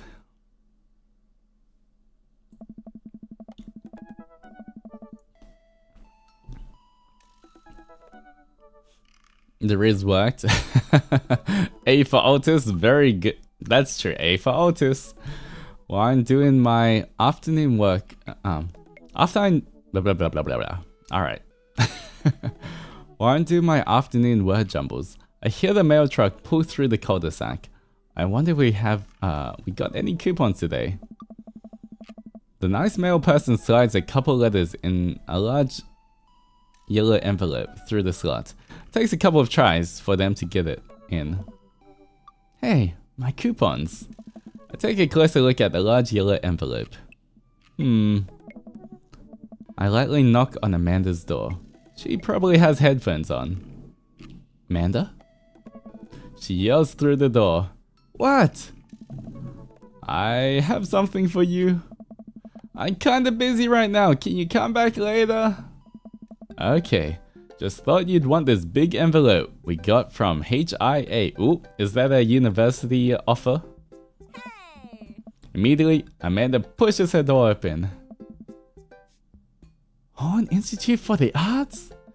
I mean, if you're busy, I can come back. Father, please. I hand her the envelope, which she tears open with her teeth. She probably... that's probably bad for your teeth. She doesn't seem to hear me as she spits out the piece of envelope. She pulls out a letter and unfolds it. And... the suspense is killing me. This is her dream school. Amanda's face is unreadable. I can't believe this. Come on. Good news, good news, good news. Oh, honey, it's okay if you didn't. I got in! Oh, I got in! Amanda tosses the letter aside and gives me a big hug. Congrats, sweetie. That's amazing. I'm so proud of you. She pulls away and looks at the letter again. Oh my god. I really can't believe I got in. Well, of course you got in. You're a great student, you nailed that interview, and your photography is incredible.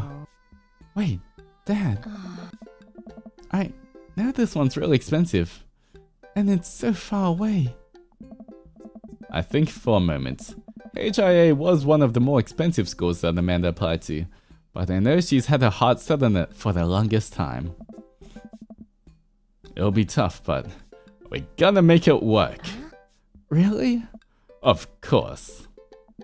Amanda hugs me again. Aw. Yeah. Thanks, Dad. Okay, sweetie. We're celebrating tonight. Dinner, your choice. Wherever you want to go. Wherever? Amanda and I walk alongside the bay, tearing into our foil wrap burritos from a nearby food truck. You could have chosen anywhere in Maple Bay. Cost was not a determining factor.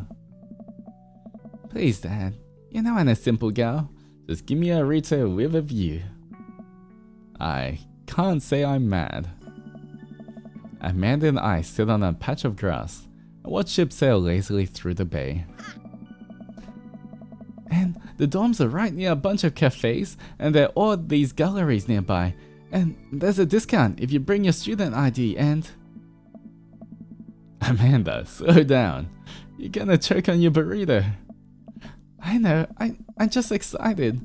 Did I mention that students get their own studio space once they're seniors and we get all the professional photo editing software for free?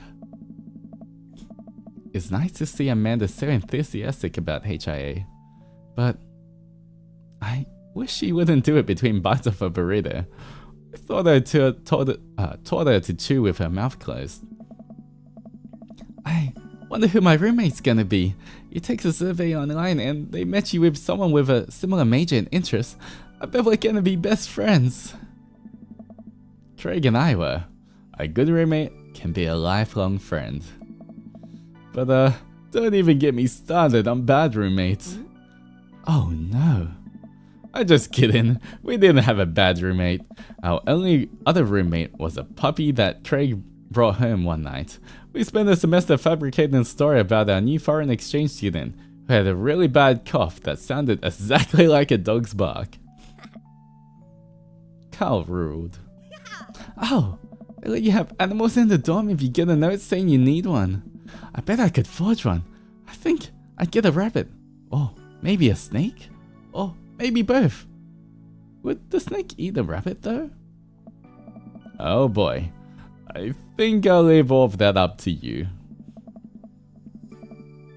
She's so excited. I don't want to disappoint her. But I need to be real for a second.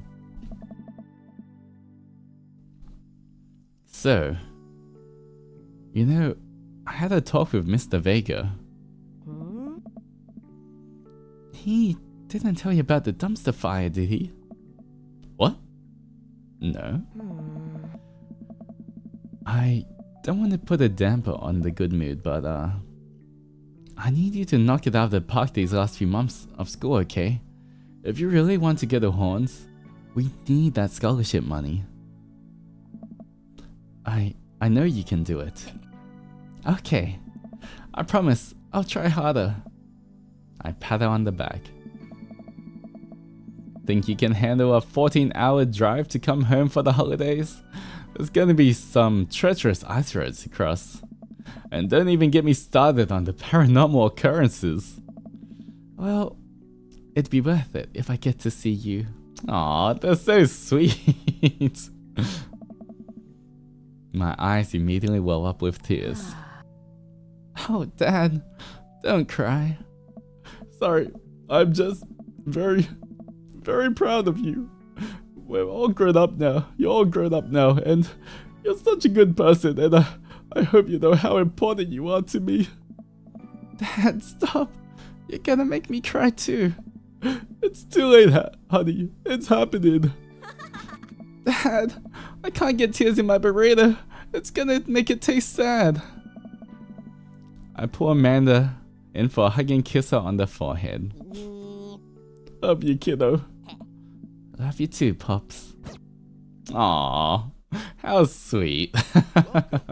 You got dads. Oh. Hey, are you up to anything tonight? You're not Craig. Hugo and I were planning to get to the art walk downtown. We're wondering if you would care to accompany us. I would normally write a long letter longhand, but I've run out of distressed parchment paper. Whoa. Why can't I see Damien and Hugo's chat? Am I a hacker? But I don't even have a hacker alias. The feds are gonna bust down my door any minute now. I've gotta destroy this computer. Loki, this is a group chat. Oh, thank God. Do either of you guys know how to destroy a computer? You can run Derek's boot and nuke from a startup flash drive, but once you've done that, it's best to physically destroy the platters altogether. The Victorians were well versed in information security. Loki, do you want to see some art or not? Art is good. Let's go see art. Oh, I guess we got a side quest, guys. We can't get out of this one. Damien and Hugo invited me to the monthly art walk in downtown Maple Bay. I've never really been to one of these before, but I'm not quite sure what I'm in for. I think I'm here a bit early. I don't see Damien or Hugo around anywhere. I just feel a little uncomfortable standing among all these fancy art people. Loki? I turn around. It's Joseph. Joseph, what are you doing here? He totally looks like a fancy art person. Joseph scoffs at me. What am I doing here? How could you ask me that? I'm obviously a huge art, appreciatist.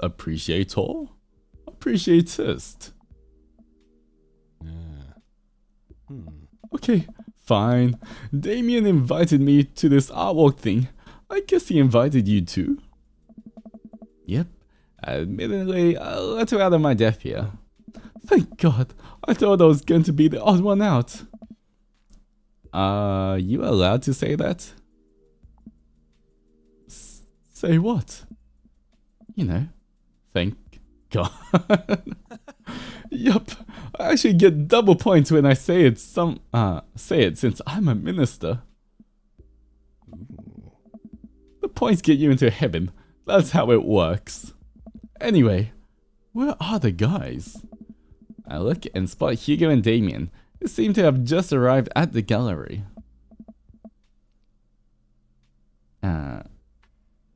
Good eve? Good eve? Good eve? Evening, friends. Oh. Who's ready for some art? Art is dead and nothing is real.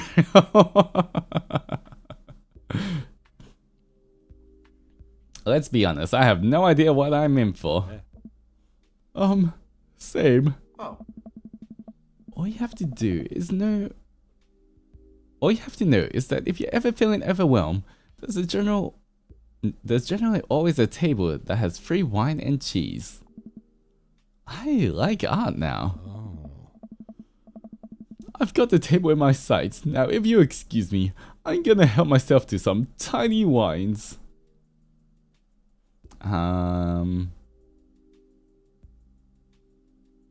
Talk art with Hugo. You know what? Let's go over to the cheese and tiny wine. I think I need cheese up before I delve into art appreciation. Good idea. Appreciating art does burn a lot of calories. Gotta carb up on these crackers. Yes, it totally burns so many calories. Joseph and I sidle up to the snack table. There's a pretty nice spread of little plastic cups of white wine, some crackers, grapes, and cheese. Oh. This is more my speed. We eat a couple of cheese cubes in silence. These are really good. Yeah, I didn't eat dinner. I think I could probably just fill up on snacks if I'm sneaky about it. I already ate dinner, but I always have room for cheese. Oh. I'm going for more crackers. Cover me. I shield Joseph from the small crowd of mild-mannered art people milling around the room. I don't think anyone's paying attention. We should probably get back to Damien and Hugo. Right, let me just fill this cup with cheese first. For the road. Road cheese? Yeah. The best kind. We leave the first gallery and walk a few minutes before we reach another one. This gallery's a bit more crowded. Huge paintings of... I'm not even sure. Hang on the wall. Abstract. Oh jeez. What am I looking at here? Oh. This is abstract art. I think the more important question is, what does this art mean to you? I stare at the painting, concentrating as hard as I can on its meaning. It's a metaphor for human condition. It reminds me of my childhood. It represents strife. It's a butt. Those curves are definitely a butt. It's a butt. It's a butt. Oh. Everyone else stares at the painting. Yeah, that's definitely a butt. Why a valid assessment? I feel like the artist was trying to make a different statement. Probably how much he likes butts. You are servant of the Lord. We're all God's creatures, even butts. Comparing the piece of artist's body of work, pretty sure this represents a sense of isolation he feels creating traditional abstract artwork in a field that's rapidly moving towards digitization. Wow, how did you figure that? Oh. That's what it says on the placard. Oh. Oh. Let's look at a few more of these. Walk around the gallery, sampling some more of the artist's work. I almost hate to say it, but abstract art is kinda growing on me. It's interesting that the artist chose not to let their work be defined by... what's the word? Realism? Realism. As we're looking at one of the paintings, a patron scoffs loudly. I could do that.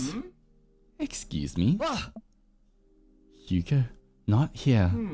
No, come back here. The patron walks away, not noticing Hugo fuming right next to him. Oh. You say you could do that, but you didn't. You didn't have the intellectual depth or artistic skill to execute a piece even a fraction as impressive as this one. No, but why am I shipping Damien and Hugo? Kinda same, to be honest. Art is the truest expression of the self, and it seems like yourself is bad, so your art would be bad. Hugo's insult game isn't the best, but there's no denying his passion. Damien is holding him back at this point. Friend, he's not worth it. Hugo manages to cool down. He smooths his jacket. I don't know. I'm sorry, I just love art very much. We know, buddy. I've had Hugo on the shoulder. You know, what would ease the mood? Is it cheese? No, it's wine and cheese. Ah. Co-signed. The four of us head over to the wine and cheese table, which thankfully is grounded in realism and it's actual wine and cheese. Oh. We got one last stop of the four. You are feeling up for it? Is it gonna be weirder than this art? It is absolutely weirder than this art. Let's do it.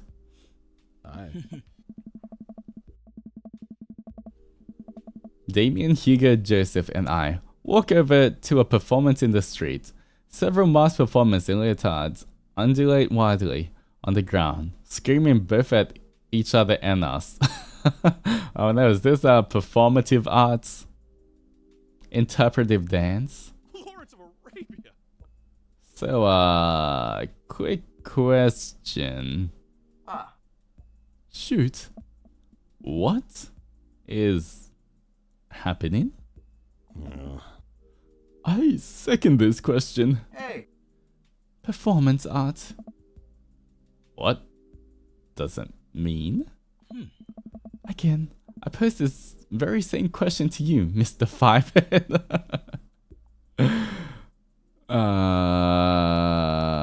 They really like screaming. I don't think this one's about butts, guys. It just means they like screaming. That they do, but I'm not sure if that encompasses the whole of their performance. What do you think they're trying to say? I believe it's less about what they're saying and more about why they're saying it. I think there's something special about the performance art.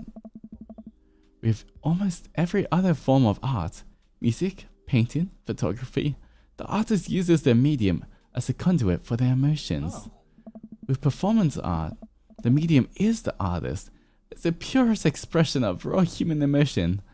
It's art of catharsis. That's beautiful, Damien. Alright, I'm starting to ship them as well. So, what you're saying is, if I start making really loud fart noises right now, it's art as long as I, really mean it? Damien fixes him with a hard stare. I was gonna start making fart noises, but based on the look on your face, that joke isn't gonna play well with this crowd. Oh. Wise. Hey. We watch the rest of the performance as earnestly as we can and clap politely after the dancers scream their way off stage. Phew, I think I'm all arted out. Agreed. We all decide to walk home together. We make our way back to the cul-de-sac, tiny wine and tiny cheese sloshing around in my stomach. I think what I've learned tonight, and not just what I've learned about art, which was nice and extremely informative, but what I've learned tonight is that when you put a bunch of tiny wine and tiny cheese together, it eventually becomes regular wine and regular cheese, followed by too much wine and too much cheese. The tiny cheese lulled me into a false sense of security. I felt safe with the tiny cheese. Wax wings too close to the sun. Cheese wings? This would melt in the sun too. I feel like it's more appropriate imagery. Plus, it's delicious. Nice Emmanthala. Possibly. Hey, if you guys were painters, what would you paint? I actually dabble in oils. I mostly paint landscapes. I'm not very good, but it's a way to pass the time. Oh. I think I would focus on personal portraits of people in unique professions, like, for example, lucadors. I think I'd paint boats, seascapes, maybe some lighthouses. Mostly boats. Really? Oh. Yeah, I'm surprised you had chosen boats in favor of a long history of religious imagery and artwork. Oh. What? Boats are cool. What about you, Loki? Food artistry. Tasting the needs of the artist. Landscapes. Nope, food artistry it is. That's definitely Loki. I would probably do still lifes of various foods. Bowl of fruit, maybe some bread in there. Would there be cheese involved? See, I thought about it, and no. I can't stare at a pile of cheese for 8 hours without eating some of it, and that would ruin the whole thing. Excellent point. We finally get to the cul-de-sac. Alright, boys. Good art. Good art. Agreed. Hey. See you guys around? Whether you want it or not, we're all neighbors after all. I head inside to deal with my inevitable cheese over. Welcome. You've got dads. Alright, back to Craig. How long is it gonna take for us to, reach the end? Alright, let's mess it. We got 1 heart. Do we need 3 hearts? Is that it? We've got 1 heart now. Is that what's wrong? Maybe. Alright, yep, okay. So I guess maybe 3 good dates. And we get there. I really want to get some good quality time in with Craig. The last time we hung out, he was so busy with the kids and fending off bloody mums that I feel like we barely talked. Ever since the first time we hung out, I've been trying to get up a little early for runs. I don't think I'm going to be as embarrassing as last time. Maybe I'll even be able to catch up with him now. I tap a message to him on Dadbook. Hey man, been training on my run game recently. Ready for round 2? Craig responds almost immediately. Dude, of course! Emojis! Wait, why did he just write emojis? I don't know why he didn't just send an emoji rather than type it out. Another message pops into my inbox from Craig.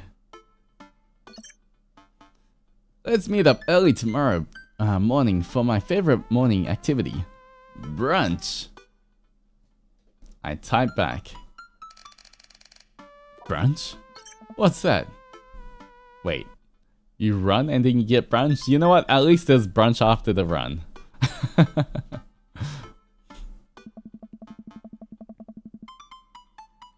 Craig and I agree to a time to meet in the morning and have a chance to spend the evening hanging out with Amanda. So, we doing pizza tonight? Again, can't we do like a salad night? Dad, are you on a health kick? Not yet. I formed a committee to examine the possibility of being on a health kick. They haven't returned with their findings. Dad, if you go on a health kick, then I have to go on a health kick by virtue of being under the same roof as you. I don't know if I have the constitution for that. The committee is still out. The community isn't back with its findings yet. There's a multi-year assessment on several bureaucratic levels. Well, Amanda picks up the phone and stares at me. I'm blinking as she dials. Hi, yes. Can I get an extra large pizza with chicken, bacon, extra cheese, and tomatoes, and a couple of garlic sauce cups? Amanda, you're going a little north here. Alright, can you maybe throw some leaves on there or something? Yeah, he's got on a health kick. Yeah, Roko, I know, it's tragic. Amanda listens for a second. Hold on, I'll ask. Dad, is oregano a salad? It is. Totally is. It counts as us having a salad if we sprinkle a tiny bit on top. Yeah, Rika, sprinkle some of that on there. Yep, cash is fine. Say hi to the wife and kids for me. Amanda hangs up. Rico says, hey. The food gets delivered and we plop down on the couch to eat some pizza. We're eating a pizza salad, alright? Yes. Just be careful. Running is a gateway drug. It's a slippery slope, Dad. First, you go on a couple light jogs, and before you know it, you're converting the garage into a home gym, and renewing your subscription to some sort of weekly kombucha delivery service. Love the pronunciation of oregano. I mean, in the down underworld, we say oregano. I know some people say oregano, but in the down underworld, we say oregano. So depends where you're from, I guess. Question. Shoot. What's kombucha?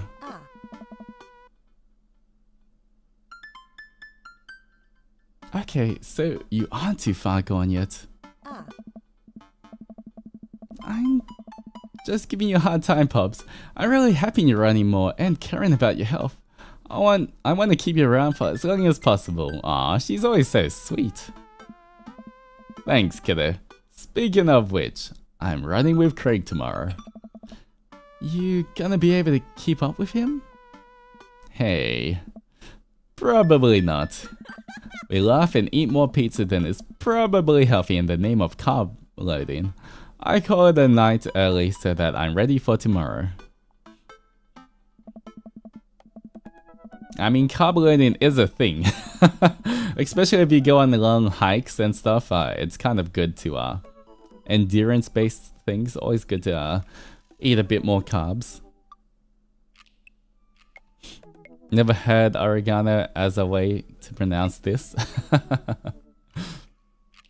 When I first started running in the mornings, it was pretty hellish. Now that I'm a few sessions in, it admittedly has become a little bit easier, despite it always ending me in a dry heaving over the trash can. Is that what the runner's high is? Just dry heaving? I lace up my tennis shoes, throw on a t-shirt from a rider's summit I went to 20 years ago, and head out the door at a moderate jog.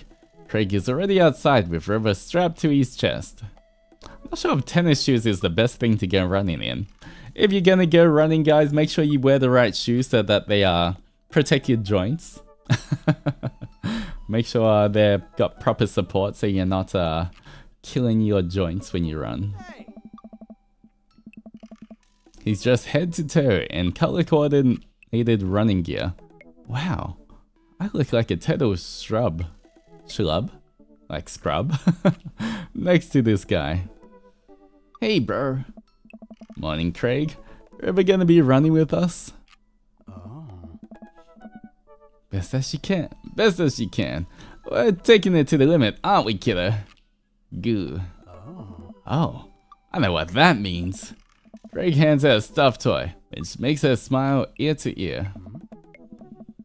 That's Arnold the capybara. Sometimes it's the only thing that'll get her to stop crying. Oh, I've been there. Amanda had a stuffed panda that she carried around everywhere. She would have a tantrum if we ever tried to wash it. It was gross. So, you've been running lately? Every morning for 30 minutes.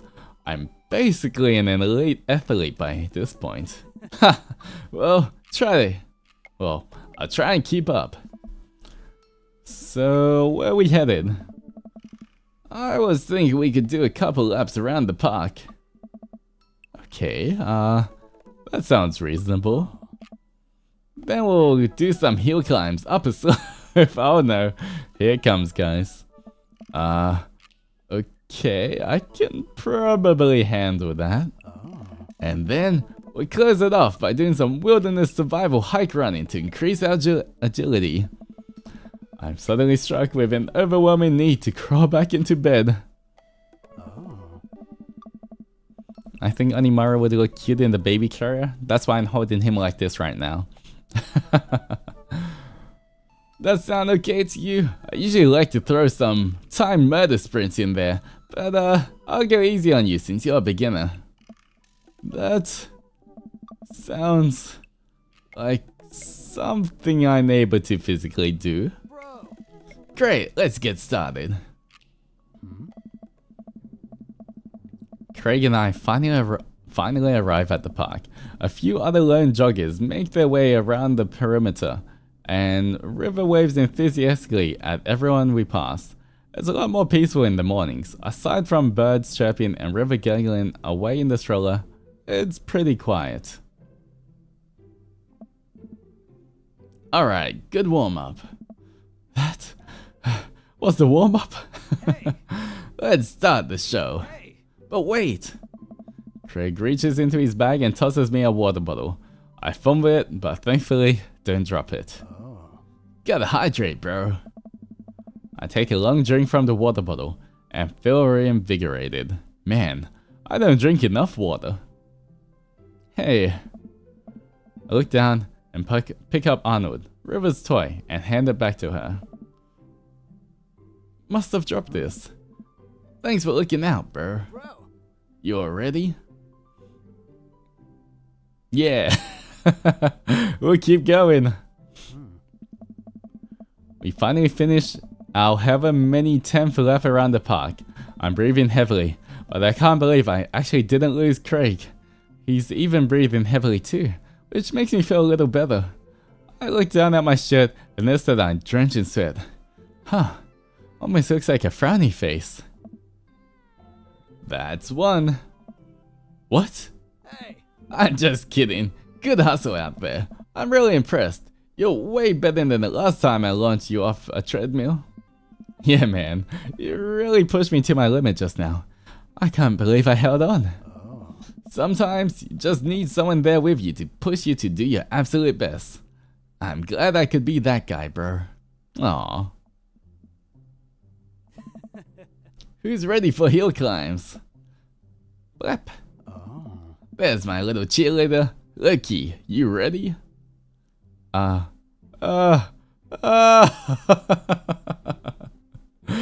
do a medium, We're not done yet. Maybe on the end one we'll do the big,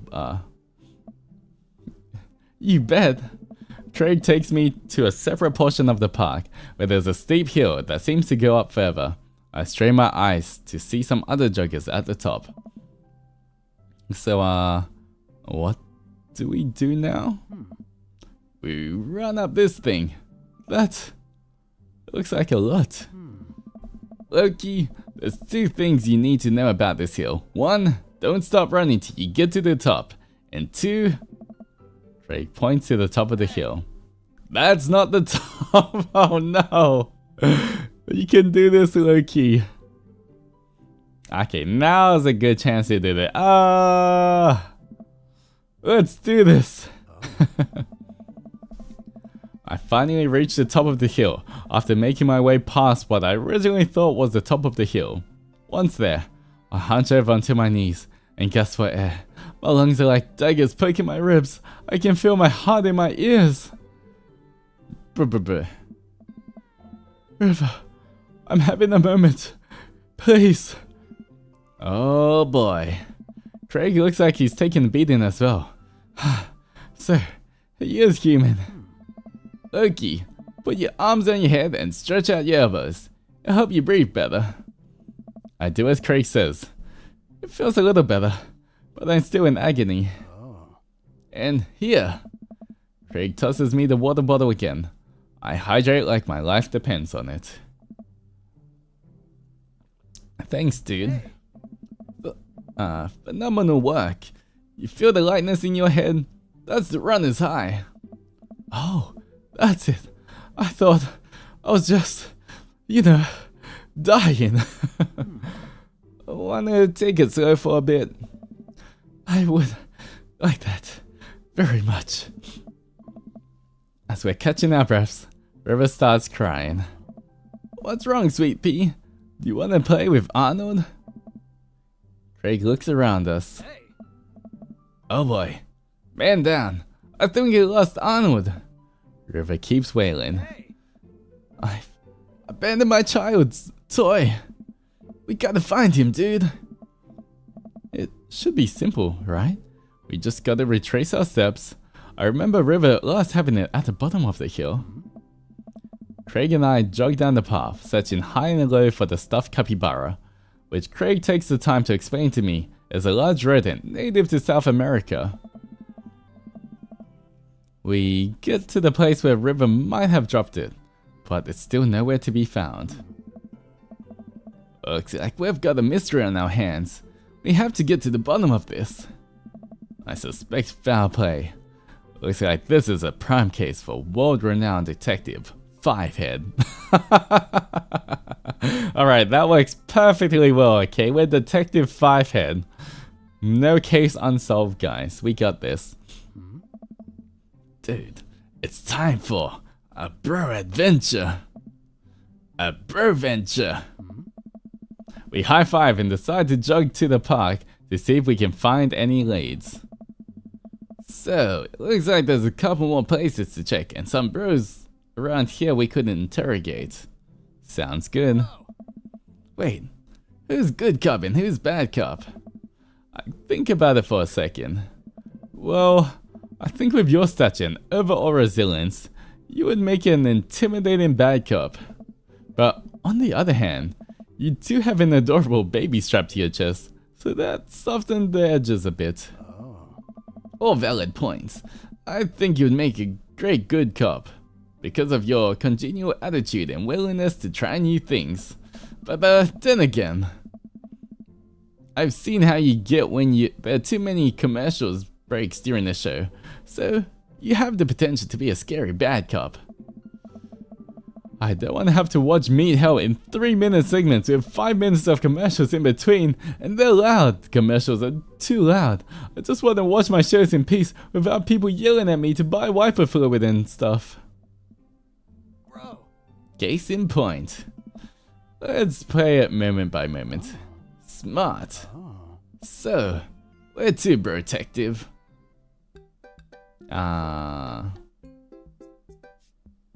To the woods, to the playground. I mean, we're on the field, right? Doing the laps around. We wander out to the grassy field at the center of the park.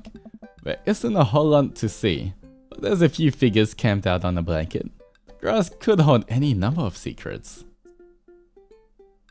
Matt and Carmencita, look for clues, interrogate River. Move to another part. Let's talk to Madeline's daughter. Carmencita spots us from across the way and waves. She's sitting down with her dad on a sunny green patch of grass. We jog over. Hey dudes. Hey bro. We just sat down for a picnic. Want some crackers? Got anything to increase my glycogen reserves? I mean, crackers have a lot of carbs in them. We have apple slices. Thank you very much, tiny bro, but I should be fine. You guys working out? Good day for it. Yep, I'm the picture of health and athleticism. Good transition, Loki. Say, you haven't seen the stuffed capybara around here anywhere, have you? What's a capybara? It's a large rodent that's native to South America. Wait a second. How do you know what a capybara is? You wouldn't happen to have hands-on experience with one recently, would you? Nope. You learned about capybaras in 4th grade. I think it's more suspicious that you know what a capybara is. Hey. Oh my god. What if I took Arnold? What if I'm the culprit and I just don't remember? I quickly check my body for any Polaroids I might have kept on me, on my person to remind me of who to trust and who not to trust. I saw my mentor once. I'm pretty sure that's how it works. Nothing. But what if that's what I wanted myself to think? No, Loki, don't let them win. I shake off the thought. I saw a couple of squirrels over by the tree though. I don't know if that helps, but if you want to see some cute squirrels, you should definitely check it out. Thanks for the hot squirrel tip, Carmencita. Well, we better get moving. Gotta find the capybara before River here has a breakdown. Good luck. Let me get some apples for the road though. Come and see that hooks me up with some road slices. And we're on our way. We maneuver back to the field. Alright. Look for clues. We carefully climb through the field of grass and flowers. I can't seem to find much besides a couple of ladybugs and a nickel. Well, while I'm looking, Craig calls out to me from across the field. Loki! Oh, man. I jog over. Craig is kneeling in the grass, inspecting something. I approach, my heart in my throat. As I lean over Craig, I see it. This is Arnold's leg. Oh no! What happened to that poor capybara? I put my hand over River's eyes. No one should have to be subjected to this senseless violence. My God. Who or what would do this? Oh, man. I don't know. But now I think we might be dealing with something beyond our grasp. I can't look at this anymore. I turn around, trying to wipe the image of the stuffing strewn across the ground from my mind. Oh. We're running out of time. May already be too late. Bag and tag it. Let's keep moving. We maneuver back to the field. Alright guys, I will be right back in 1 second. I mean more than 1 second, like 1 minute. Let me just, I'm out of water, so let me quickly get some water. And we'll continue from there. So give me 1 minute guys. Alright, make sure you guys stretch and hydrate as well while I'm gone.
Alright, I'm back. Everybody say hi back. We maneuver back to the field. Alright. Look at that. Okay, some of you passed the test. Whoever said welcome back, didn't follow instructions. It's okay. Interrogate River. Alright.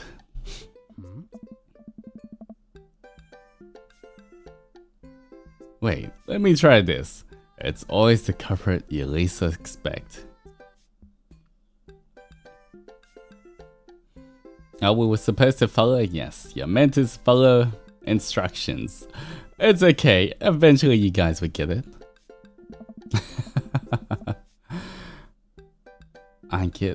I get eye to eye with River, who still looks like she's on the verge of tears. Nice. We'll be a good cop. We can't be a bad cop to River in front of Craig. There we go. Of course we get the hearts. Who know better next time? Good adventurers. That's right. Alright.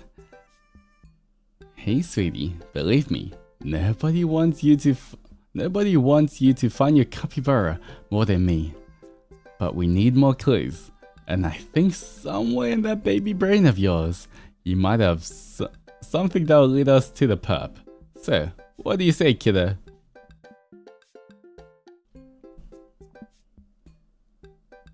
Mleh. Almost said mlem. I turn to Craig. We're getting nowhere with this witness. Alright, check out those squirrels. Where did the suspect say the squirrels would be again? The tree, I believe.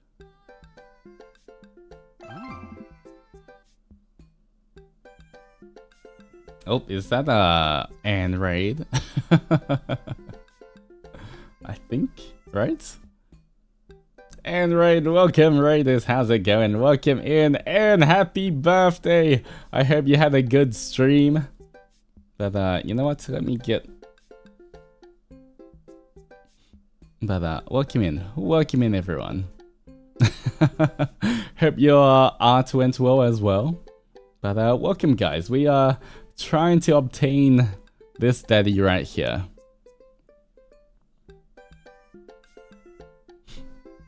But yeah, I hope everything went well. Yeah, you see later grins. How cursed is it? I will definitely see later. Alright. I look forward to it. We'll see. What do you like to know? I will know as soon as we get Craig.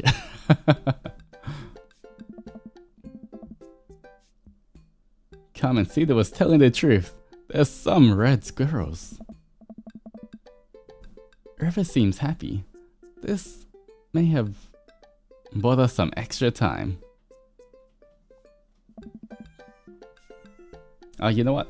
Since it's your birthday as well, let me, Onimaru has a present for you.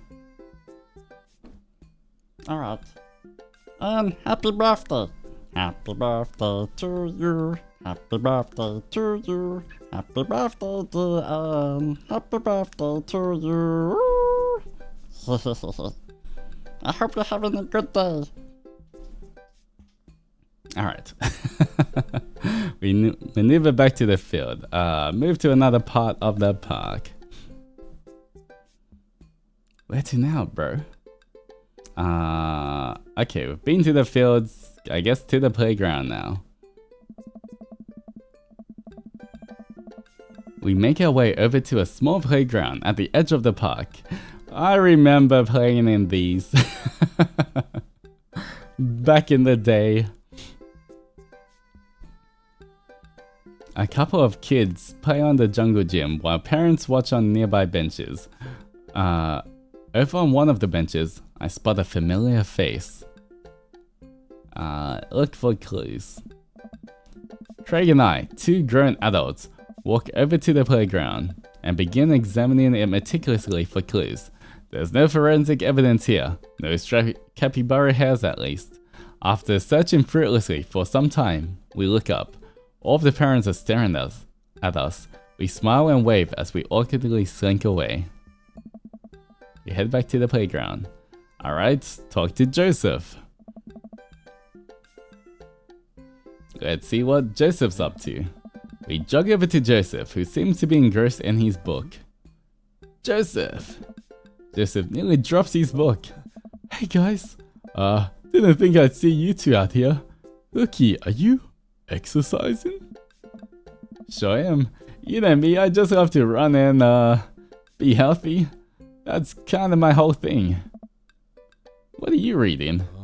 Oh, just a book on knots and rope tying. My mind went somewhere else, but I know he's into boats, so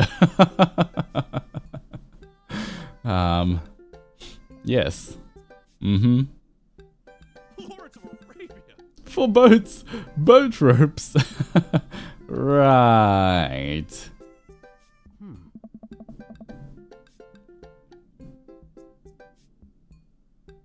Rope tying, huh? Mm-hmm.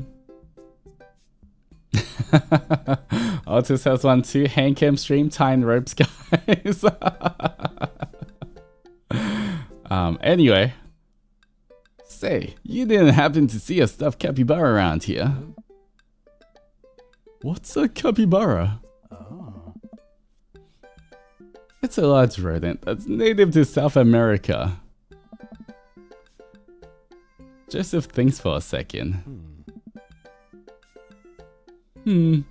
Haven't seen one around. I'll tell the kids to keep an eye out. Oh, your kids are here? Joseph looks around. Lord McDonald. They were here a second ago. Must have gone exploring around the park. Oh god, he should be looking after his kids a little more. You can't say that and instantly move on. I just did. I do what I want. And do you know where could they have run off to? The kids, they get into mischief sometimes, but they always come back. That sounds a little suspect, Joseph. Mischief, you say? Kirk Douglas. Wait. Am I being interrogated right now? No, yes. And if you did something wrong, what are you hiding, Joseph? Whoa, kinda getting the third degree here. This is serious. There's a capybara on the line. I mean, you're more than welcome to ask any Christian and Christy. I imagine they have their ears to the ground on all the latest playground drama. They might be somewhere around the woods. Thanks, Joseph. We'll let you get back to your rope book. Boat ropes? Sure, Joseph. We head back to the playground. Try calm river down. This is a pretty nice playground. Might as well get a couple swings in. What about Arnold? Maybe having a little swing might calm river down. Might buy us more time. You're right. She's about to go nuclear. This might prepare for the possibility of us not being able to find Arnold. Life is cruel and tough, but at least we'll always have swings. Craig straps River into the baby's swing and gives her a gentle push. She giggles. I take a seat on the swing next to her and immediately realize I'm stuck. River seems to like that. Oh no. Oh no, college bro, we're stuck. Craig eventually helps me out of the swing and we decide to get back to the investigation. We head back to the playground. Alright, I guess it's Joseph's kids that took the capybara. I've deduced where we should go next. Go to the woods. We make our way to the outskirts of the park. There are a couple of benches by the dense tree line. Looks like Robert's here all by himself. This also looks like the perfect place to find clues. Joseph's twin must be around here somewhere. Look for clues. Craig and I see through the outskirts of the woods, hoping to find anything that might lead us to Arnold. There are a couple of cigarettes and empty beer cans scattered around the thicket. This is probably the hotspot for edgy teens to hang out at night and say swears and stuff, but it doesn't look like there was any recent activity that might be capybara related. This might be a dead end, partner, bro. We return to the woods. Alright, interrogate Robert. Maybe Robert saw something. We walk over to Robert's bench. Hey, Rob. Don't call me that. Oh, okay, hi, Robert. Don't call me that either. Okay, hey, buddy. Oh. What are you up to? Oh. Thinking. This is my thinking bench. I have to get a solid 2 or 3 hours of brooding in per day. Filling quotas. Have you by any chance seen a small stuffed capybara around? A capybara is a large rodent native to South America. I know. Oh. So, have you seen one? Oh. A stuffed one, not a real one. That would be weird. Nah. Good cop, bad cop. I feel like we have to be the good cop. He's gonna laugh at a Loki's bad cop impression. Come on, Robert. The sooner you tell us what you know, the sooner we can let you get back to brooding. I don't know. Bad cop time. Robert, if you don't help us, I'm gonna put you in a headlock. Is that a threat or a promise? I don't know. Whoa, slow down. Back off. We return to the woods. Joseph's twin, okay. Move to another part. Clock's ticking, dude. Where we going next? We did everything, right? Re-examine the field? Nope. Playground? Try to calm River down again. River has had enough of the swings. Mine will be singularly focused on Arnold until some other Johnny come lately plush comes along. Or her next nap, whatever comes first. We head back to the playground. Okay. I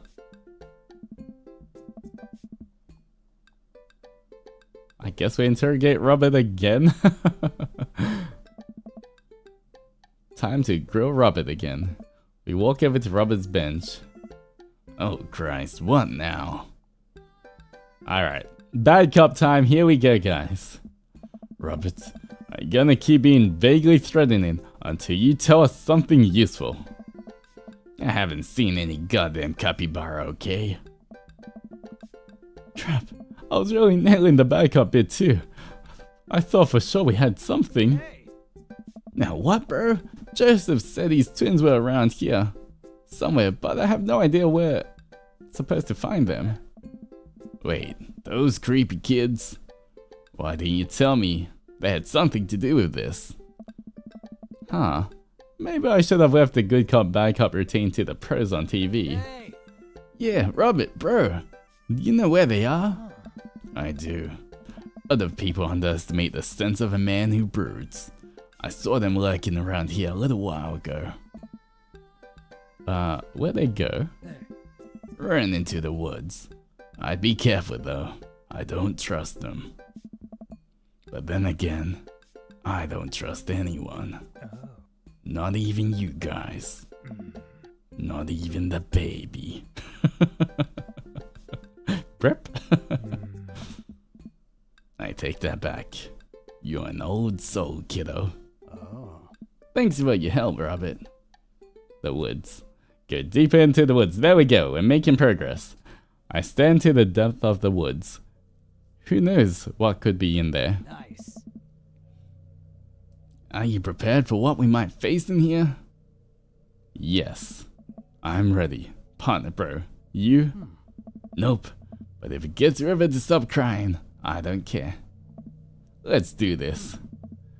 We start down the path into the woods, keeping our eyes and ears peeled for any signs of Arnold. There are no squirrels or birds anywhere. The silence is unsettling. The sun can barely peek through the canopy. It's colder here. Suddenly, we hear voices. I want to do it. You gotta do it last time. Oh god. Craig and I come to a clearing where we find Kristen and Chrissy kneeling over. something. It's Arnold, isn't it? Stop right there. Nice. And put your tiny hands where we can see him. Christian and Christy just stare at us. You heard the guy. Put your hands up. We're kind of in the middle of something here. Yeah, can you come back later? What are you kids doing? Cutting stuff up. Oh no, not Arnold. My heart is pounding. Is this the end of the line?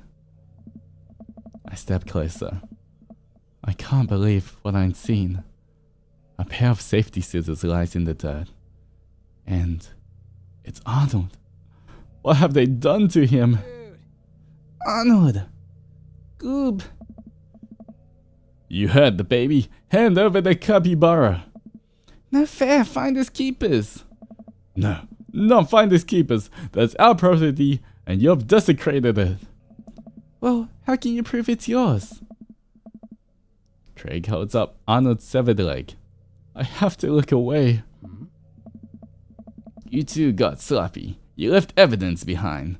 I think you find this leg fits perfectly onto his body. Christian and Christy look at each other. They don't know what to do. How about a deal? You give us the capybara, and we don't tell your dad about this. Fine. She hands over the stuffed animal. And give us those safety scissors. They're clearly no longer safe in your hands. She hands them over. I'm glad we could figure this out. Come on, partner. Craig and I start making our way out of the woods. He turns around and calls back to the twins. And tell your dad to stop letting you watch true crime shows. With the capybara back with its rightful owner, Craig and I shamble into a nearby diner. Exhausted from our adventure, we find ourselves a corner booth and settle in. That was a tough case, but we cracked it. We're different now. Changed. Did we get in too deep? Nice. Nothing a hearty brunch can't fix. My stomach rumbles. I suddenly realize how big of an appetite I worked up. Brunch. Give me brunch. I have strong philosophies on brunch. You see, the first thing you do is divide your brunches between bougie brunch, the upper class, mimosas and eggs benedict brunch, and grimy brunch. But give me a coffee and bacon and cheesy hash brown brunch. There's a time and place for both. But I think most of life is about figuring out which one you need more. So, what kind of brunch dad are you, Loki? Ooh. Not gonna lie. It depends. Right now, I feel like we need a grimy brunch. Bougie brunch is nice. But right now we just went on a search through the woods. We're exercising, we're all sweaty. We don't need to try be bougie right now. I do love a bougie brunch though. We have quite a big brunch culture in the Down Underworld. But I feel like after exercise, you just want lots of food. Make it fried and oily and clean the floors with a hose. I'll be happy. Fine choice, but wait. Aren't you on a health kick? Got a carb load. Nothing like a mountain of cheesy potatoes or brine to refill after a run. Right, bud? That's not even remotely how carb loading works. A young waitress passes out menus as Craig situates River into a high chair. Is this your kid? Oh god, she better not start hitting on him. Not another one we have to compete with. You betcha. She's so cute. Hi, you. A blip. Hey kid, middle school's gonna be really tough, but if you can make it through that, you can make it through anything. The waitress walks away after winking at Craig. Oh god, of course, guys. Seems like you're the most eligible dad bachelor in town. Guess so. Anyway, here's the thing about brunch. You don't do business during brunch. Brunch is a time for rest, relaxation, and restoration with those that you love. Oh, those that you love, let's go. And while we're having brunch at a traditionally brunch time, the most important thing to remember is that brunch isn't a time, it's a state of mind. Okay, I can get behind that. If you can't have brunch on your plate, you can always have brunch in your heart. I see. Wise words. I don't disagree with you. I just don't know if I can match your intensity. I'll open your eyes, bro. Just you wait. We order our food and the waitress, after very blatantly hitting on Craig multiple times, god damn it, eventually brings us our brunch feast. River munches on cereal right next to us, more or less managing to get it into her mouth. Nice. Gotta say, man, it's really great having you back around to hang out with. Things have been so busy with work and fitness and the kids, I just haven't had time to really go out and get to know people. With you here, it's like we're picking up where we left off. I know the feeling, man.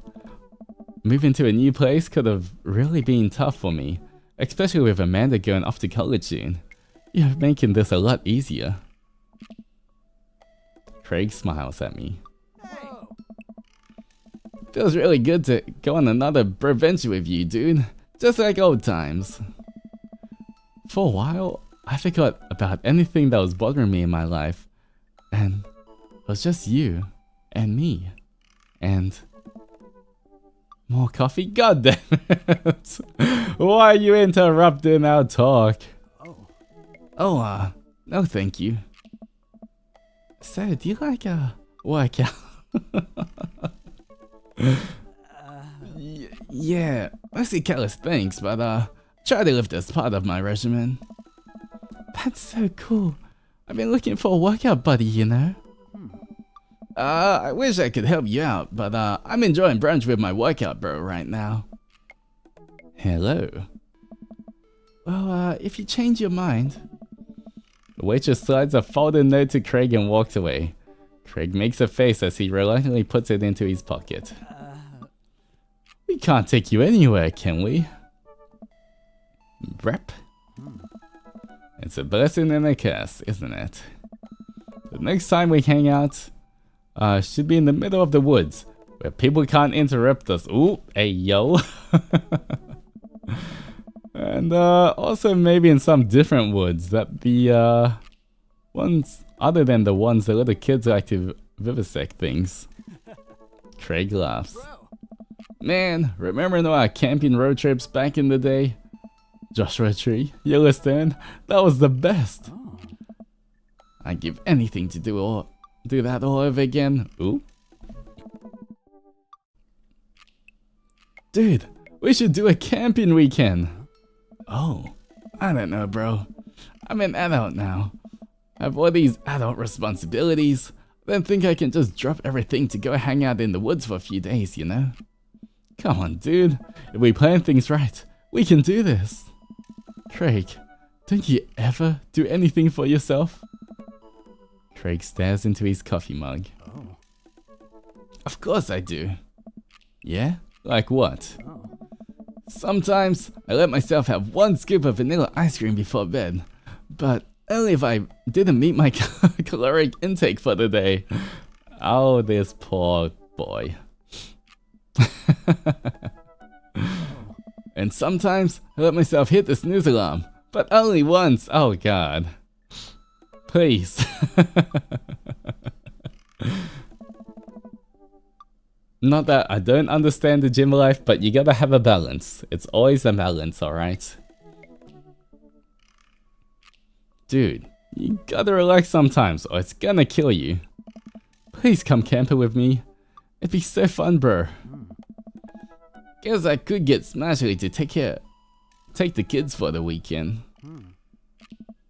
I'll think about it. We finish our brunches and head back to the cul-de-sac.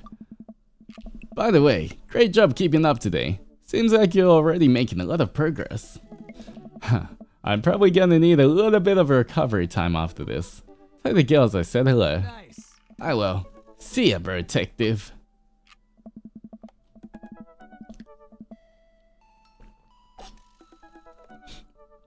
I say goodbye to Craig and step inside.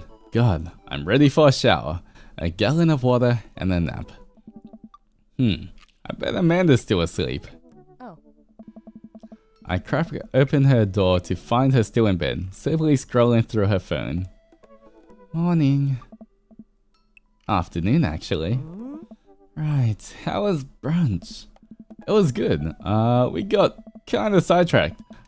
Because we had to travel into the depth of Maple Bay's dark underbelly to find a toy river drop, but you know, I actually feel pretty good. My legs give out. I find myself on the floor of the hallway. I'm just gonna hang out here for a while. You take your time getting up.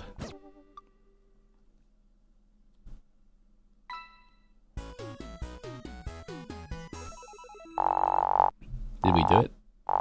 Come on, give me an A. We got an S rank. Let's go, guys.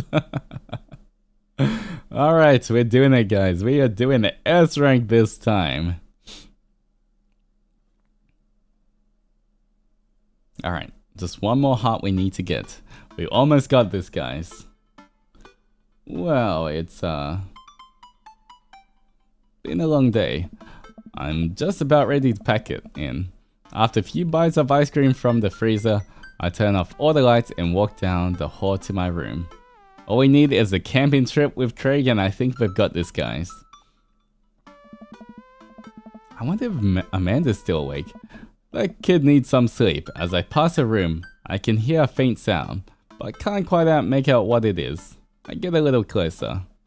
Is she crying? Uh-oh. I knock gently on the door. Hey, Amanda? The crying immediately stops. Not right now. Her voice sounds strained. She sniffles. I need to make sure she's okay. I open the door. In the dark, I can see Amanda's outline in the middle of her bed, knees hugged up against her body. Is everything okay? I don't want to talk about it. Did something happen?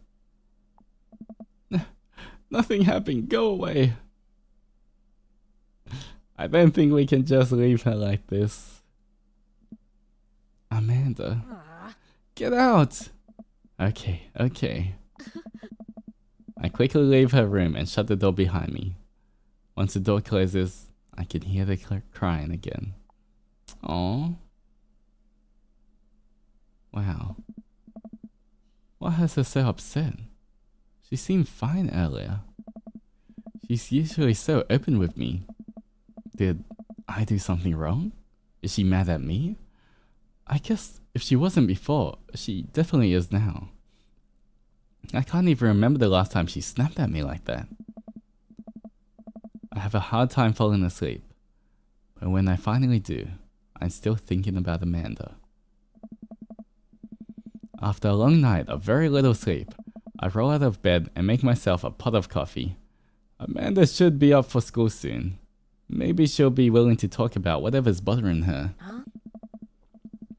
About 10 minutes before she's supposed to leave, Amanda comes out of her room and makes a beeline for the freezer. Morning, Amanda.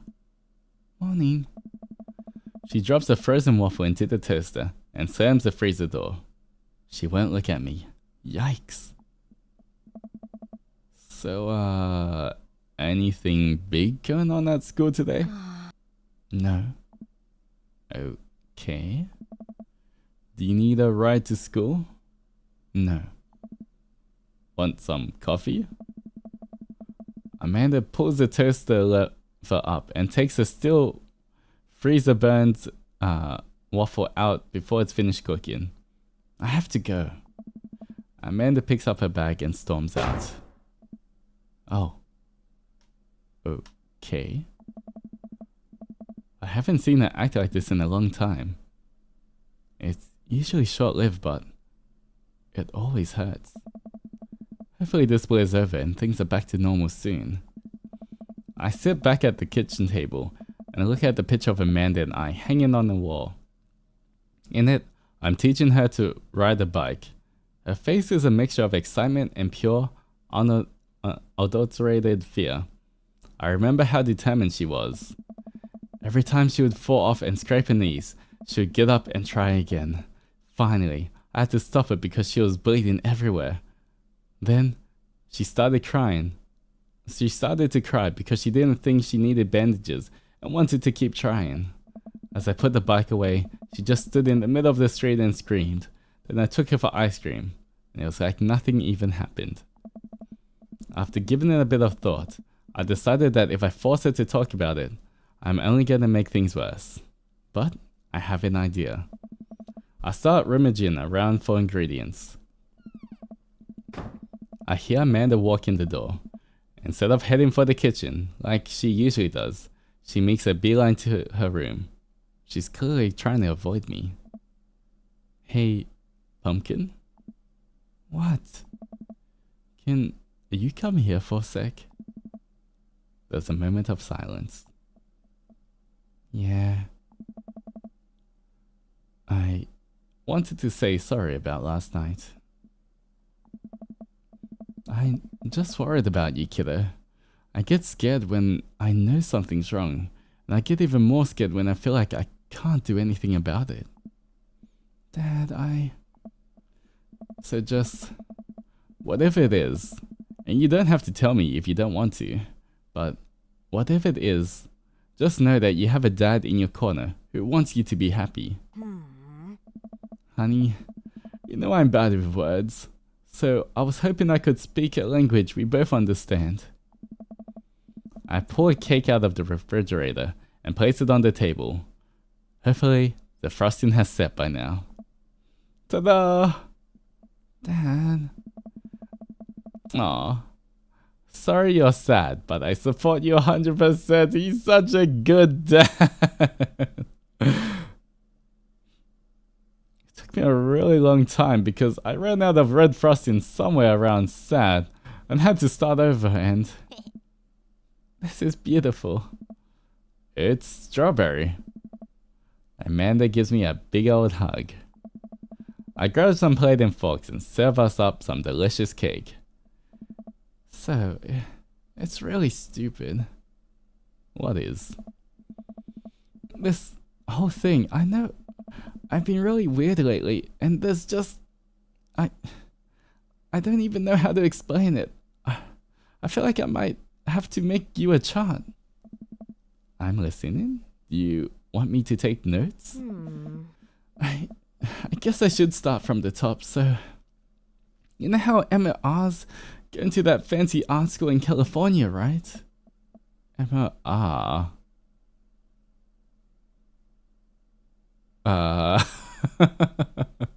Is that the best friend one or the other one? Amanda's the one he puked. Best friend. Emma P, Emma R.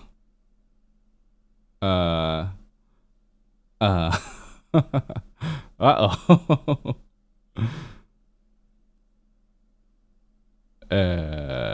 No, puke is Amanda, not Emma. Amanda's the one that puked. I remember at least that much.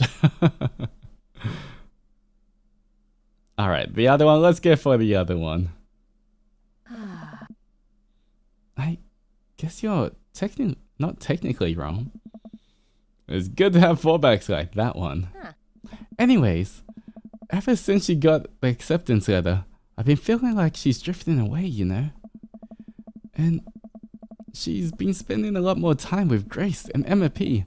I just thought it was all in my head for a while, but then I found out that Rosie M, from Rosie M, that both of the Emmas, Grace and Noah, all went to a party at Mackenzie F's. On the same night, they all told me they were busy studying for Calc AB final. Damn. How dare they? They went out partying and left Amanda alone. I knew Emma P and Emma R couldn't be trusted. Yikes. So, another important piece of information is, God, this is embarrassing. I, have a crush on Noah, and, that's a thing. What? Whoa. I had, no idea. I definitely didn't know that. Okay. You're a bad liar. So are you. I learned from the worst. Oh. Anyway, so the only person I told about the crush was Emma R, and she promised not to tell anybody. I didn't confront them about the party thing because I didn't want to start drama, so I just kept quiet and keep going about my business. Amanda sighs. And then, one day, I invite everybody out to get nachos at the mall, and after not texting me back for like 2 hours, even though none of them ever put their phones down for more than 60 seconds, they'll say they're busy, like simultaneously. So I tell them, never mind, I'll just eat nachos at home, right? But we're out of chips, and I really wanted nachos. Totally understandable. So I get to the mall anyway. I get to the food court, and who do I see there but Grace, Emma P, Emma R, and Noah, all hanging out together and eating nachos without me. Damn. Alright, we'll get their new friends. They don't deserve Amanda. Amanda's too good for them anyway. What? It gets better. I'm standing by the escalators watching them, and I realize that Noah has his arm around Emma R, which is kind of weird, right? But then, they kiss. No. Yes, I know. So I storm over there, and I'm like, hey. And Grace drops a nacho on her shirt, because of course she does, and Emma R just, like, glares at me. Grace. Nothing's coming up. I don't know who that is. Grace is the... Did she poop the bed too? Boreon? Well, yeah, but that's not the important part. Grace is the one nobody really likes. Oh, I guess that's me now. But anyway, nobody will say anything, and I'm just like, you guys suck, which I realize is not the most eloquent thing to say, but I was very angry and really embarrassed, and I just wanted to get out of there. So I left without nachos, might I add. We've only further contributed to this shitty day, and immediately drafted up a super long text to the group chat asking them why they've been so weird. And I wrote another one to Emma R asking how long the Noah thing's been going on. And sorry, I know that's a lot. You still following? What did Emma R say? Oh, okay, get a load of this. Emma R says, you know what? Let me just read it to you. Amanda pulls out her phone and reads, word for word, an arduously long string of text messages. Can you believe that? I cannot believe that. How dare she? I care so much about Amanda's social life and mental well-being, but man, do I not understand what she's talking about. This is all beyond me, but I'm trying my hardest to be supportive. Oh no. They were dating in secret for like months. So I told her that she's being a really terrible friend. And she's like, well, if you think I'm terrible, then just stop being my friend. And I was like, okay. And then she left me on red. And then... Wait. Left on red? What's that? Oh god, we're such a dad. Oh, like, she saw the message and didn't reply. And then they're because they're read receipts. I don't know what read receipts are, but I'm gonna nod and pretend I understand. Gotcha.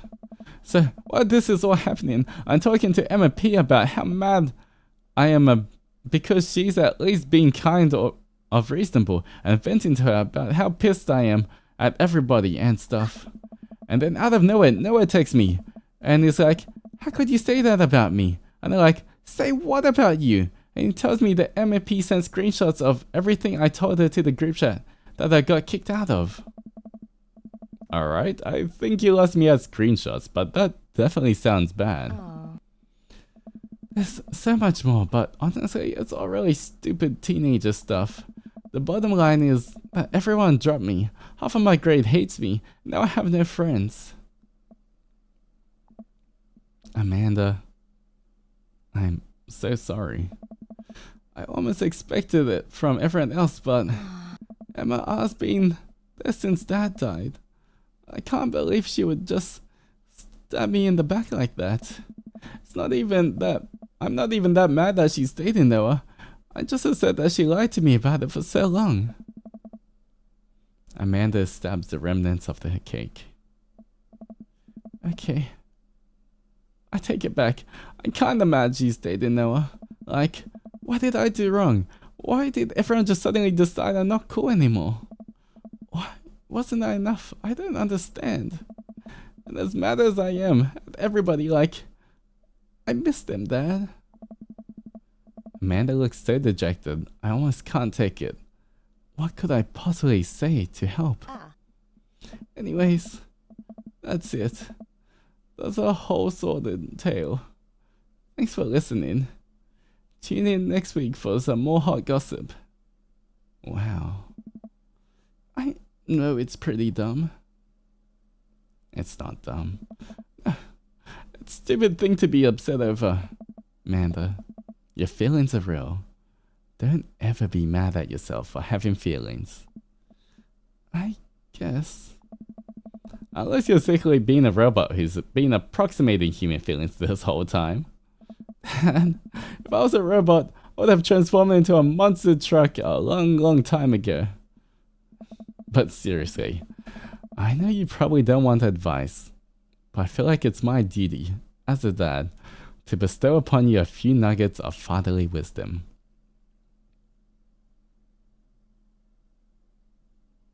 High school sucks, not all friendships last forever. Real friends don't do that. It's okay, she'll find better friends.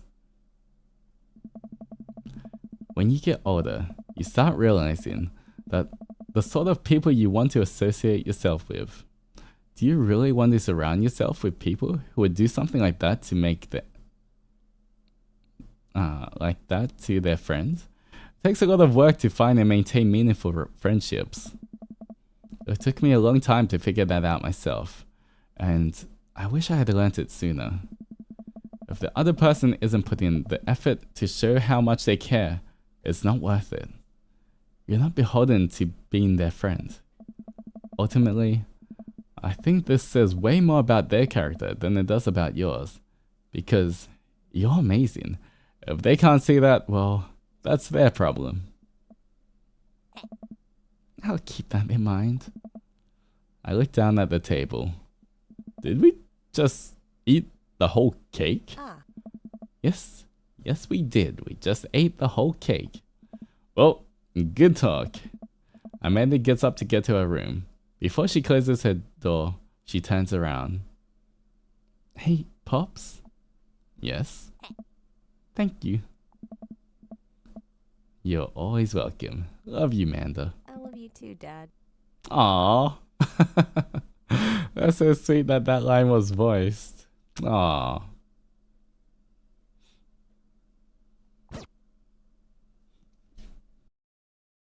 Alright. Welcome. You've got dads. Nope. It's Craig. Is this the final part, guys? Hey, buddy. So, I have a favor to ask. Robert invited me over for dinner. And I know it's kind of a faux pas to invite another bro, but, I've known the guy for years and I still can't get a good read on him, and I know it's gonna be super awkward if I go by myself. Will you please come with me? Alright, we're the +1. Let's go, guys. You learned emojis? Uh-huh. I love food. Perfect response. I especially love food that's free. And I don't know why you're so sweaty over cooking, but sure. Yeah, dude, I'm down. Thank you, Prey. I really hope that's a sweat of relief. That doesn't sound too bad. I could definitely go for free food. But why is Craig being so apprehensive? Does he know something about Robert that I don't? I hurry and reply before my dad brain can work itself into paranoid spiral. Thank you. Craig and I decide to meet up before heading over to Robert's place. Craig's waiting on my porch, bottle of white wine in hand. Bro. Okay, bro. Ah, boy, am I glad to see you. Likewise, man. Classy of you to bring wine. Oh, it's not wine. It's sparkling apple cider. Robert literally has a wine cellar, so I think he's good. Wow. Or at least I think he has a wine cellar. I'm genuinely unsure if he was telling the truth or not. I could never tell with him. Thank God it's not just me. I never know. He's so deadpan about everything. I usually just laugh it off, but man, that guy's an enigma. We start walking over to Robert's house. Does Robert even know how to cook? I have sincere doubts about whether he even knows how to shave properly or iron his shirts. I feel like you learn to cook after you learn those two first. Hey.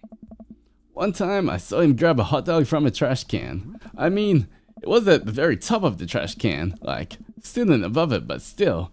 If he was on trial, I think the jury would define that as in the trash. In his defense, I've definitely considered grabbing food from the top of the trash before. Well, yeah, I think we've all considered it, but the difference is Robert actually did it.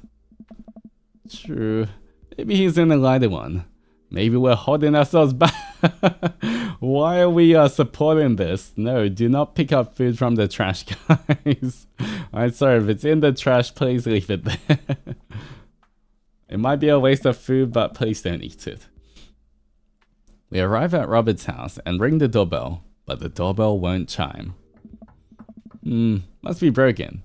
Craig knocks on the door a few times. Since when does Robert have a dog? I don't know, that's weird. I can hear Robert just inside. 1 second. Oh. Alright, this is uncharted territory, Loki. What if he's the one making barking noises and there's no dog? Alright, we don't judge here, we don't judge. Don't say that, we're not even inside yet. Finally, the door opens. Robert looks a little surprised to see me.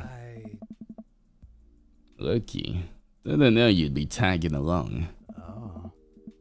Did Craig not tell Robert I was coming? Come on, Craig. I can leave if there's not. No, it's fine. Come on in.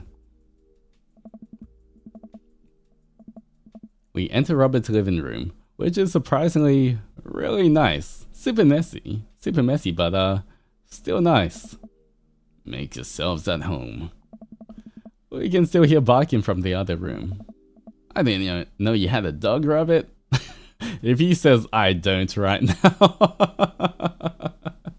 Imagine right now he's like, I don't.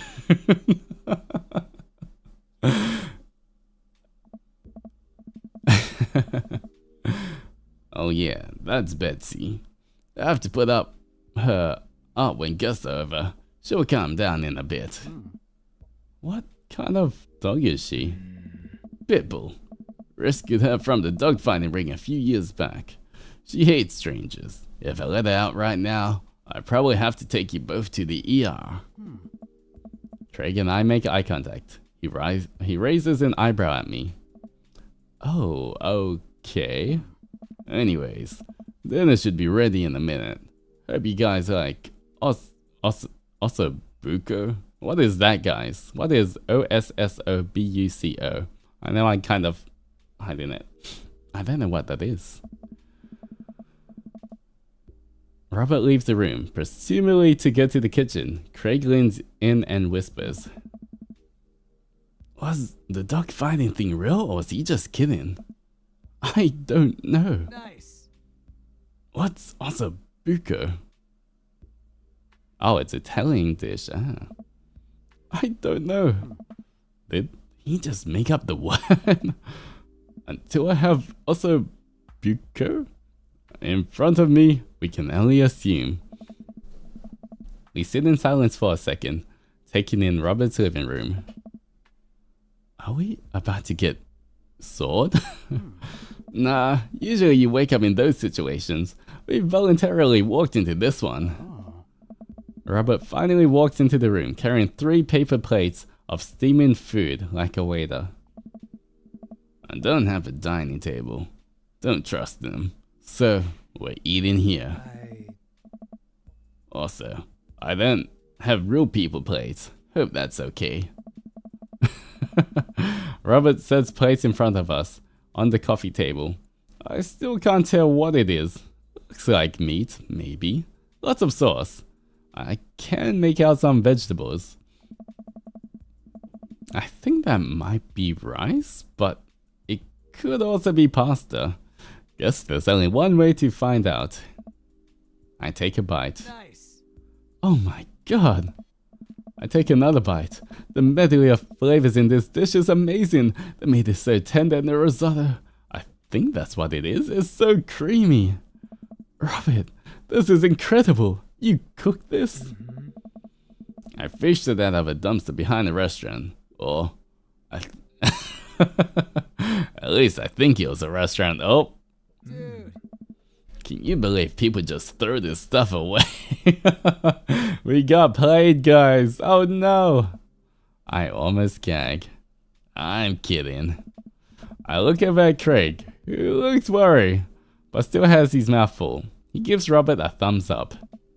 Glad you like it. Oh. Where did you learn? Where did you learn to cook like this? Oh.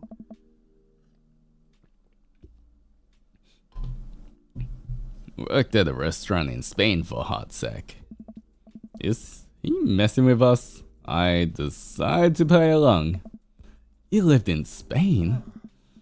After I dropped out of college, I went backpacking through Europe, crashing on couches, sleeping in hostels, wherever.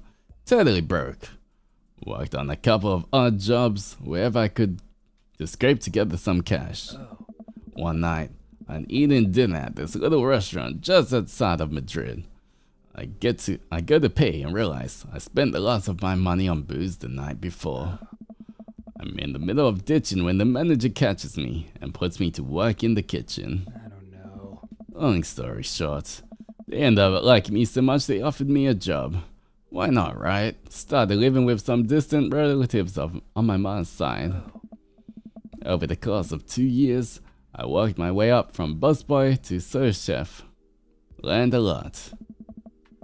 Craig and I were waiting for the punchline. What night watchman did he swindle to get back to the States? Who did he con in a game of poker in the back room of a speakeasy for safe passage into the crew quarters of a cargo ship?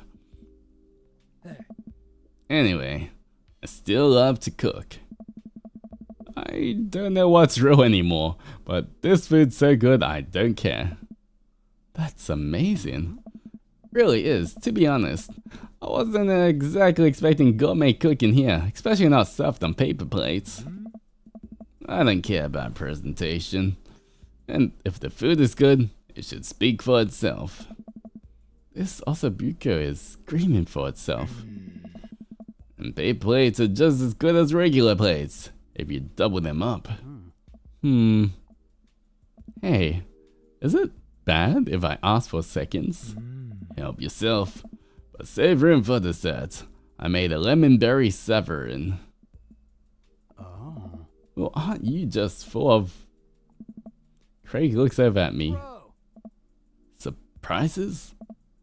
Robert winks. You bet I am. You can come over for dinner anytime. Craig. I'm gonna get seconds. Me too.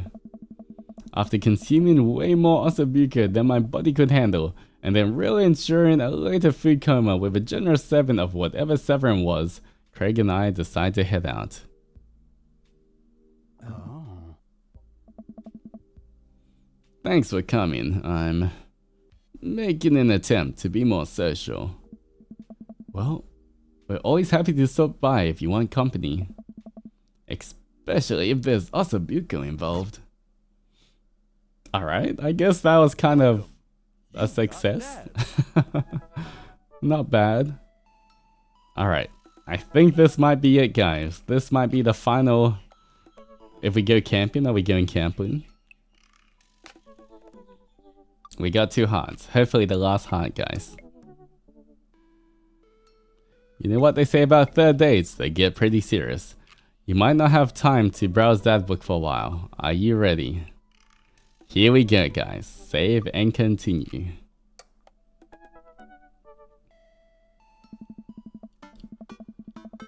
It took some time for our schedules to line up, but I was finally able to find a weekend where Craig and I could go camping. He always stays so busy with work and the kids, but it's good to know that we'll be able to spend some time relaxing together in nature.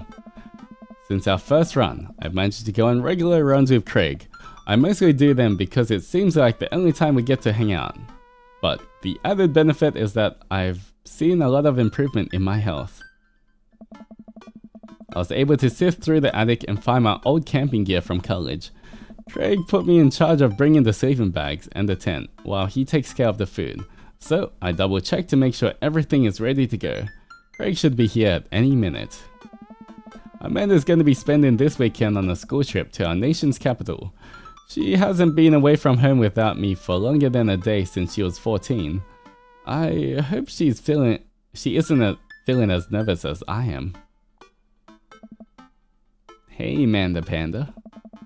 Amanda's in the middle of sitting on top of her luggage in order to get it to finally zip.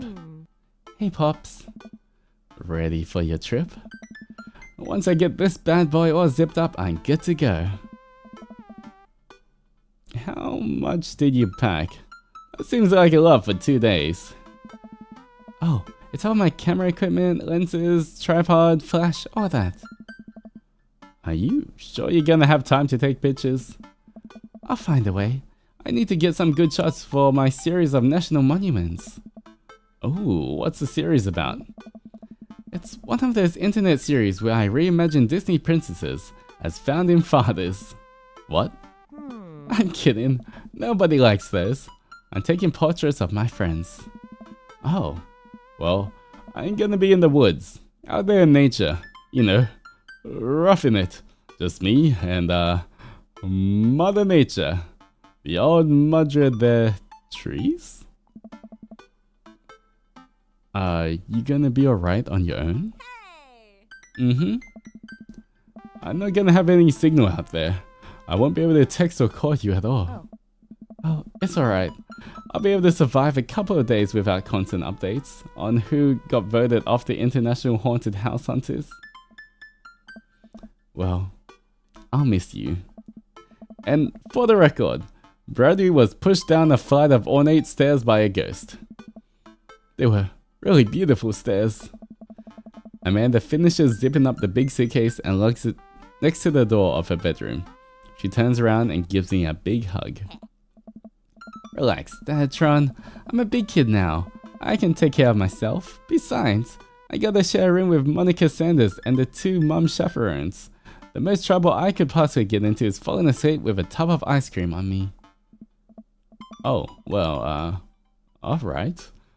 Don't steal anything, okay? Since you asked nicely, fine. Promise. I step outside, hauling my bags behind me. Craig's already strapped some camping gear to the top of my modest but stylish car. He notices me carrying my equipment and hurries over to take it from me. Such a gentleman. I almost had a case of the vapors there. Oh, that was a lot of eggplants, guys.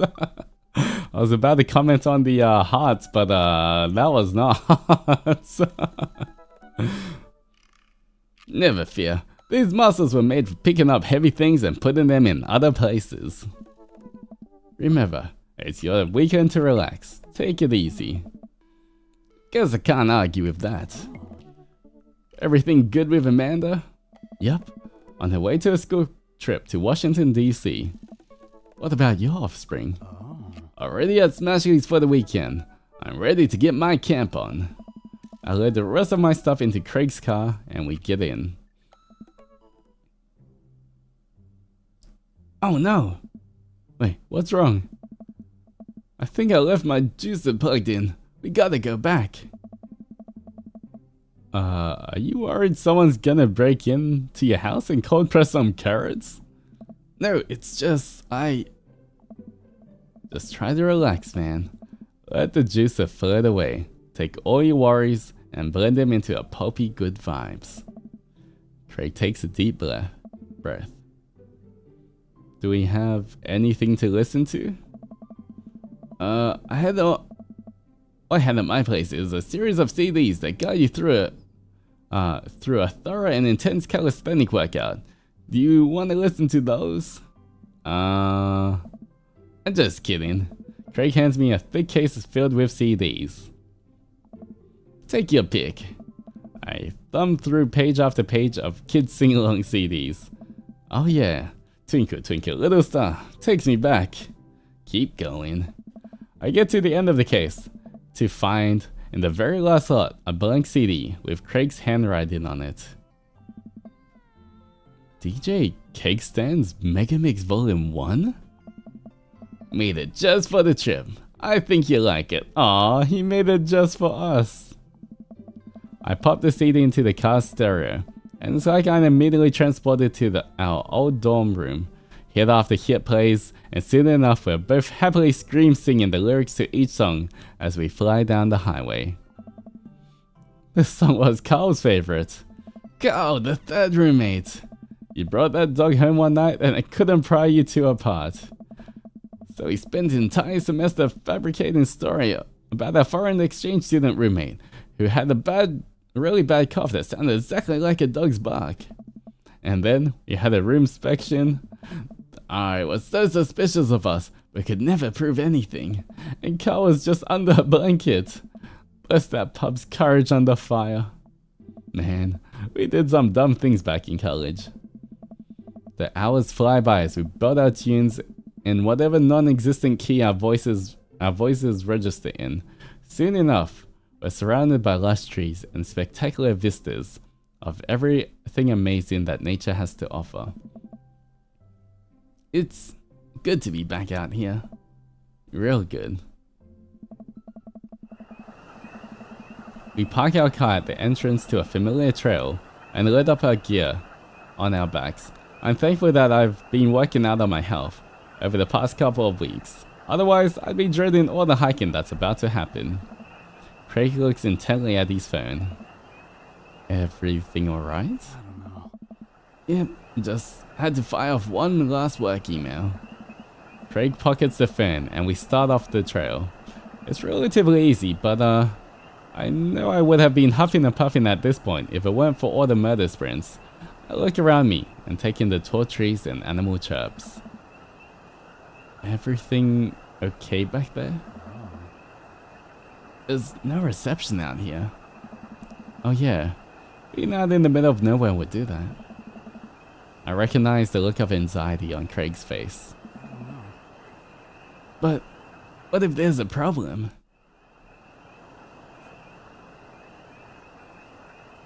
You're trained for this. Look, Craig, we all know if you really wanted to, you could flex your calf muscles and fly out of here like a rocket ship all the way back to Maple Bay. You're gonna be fine. We're gonna be fine. This is our weekend. We keep marching down the trail, but it seems like Craig is still worried. After a bit, he stops in his tracks. Maybe we should go back. We could find another campground that gets good cell phone reception. Craig, seriously, what's wrong? I don't know. I mean, I'm just really nervous. My dad instincts is kicking in, and my mind keeps conjuring all sorts of worst case scenarios. What if something happens to the girls? I don't have signal. I would have no way of knowing. Let me tell you, that feeling never goes away. No matter how old your kids are, you just gotta remind yourself that they're in good hands. Craig doesn't say anything. I give him a reassuring punch on the shoulder. Try to remember why we came out here.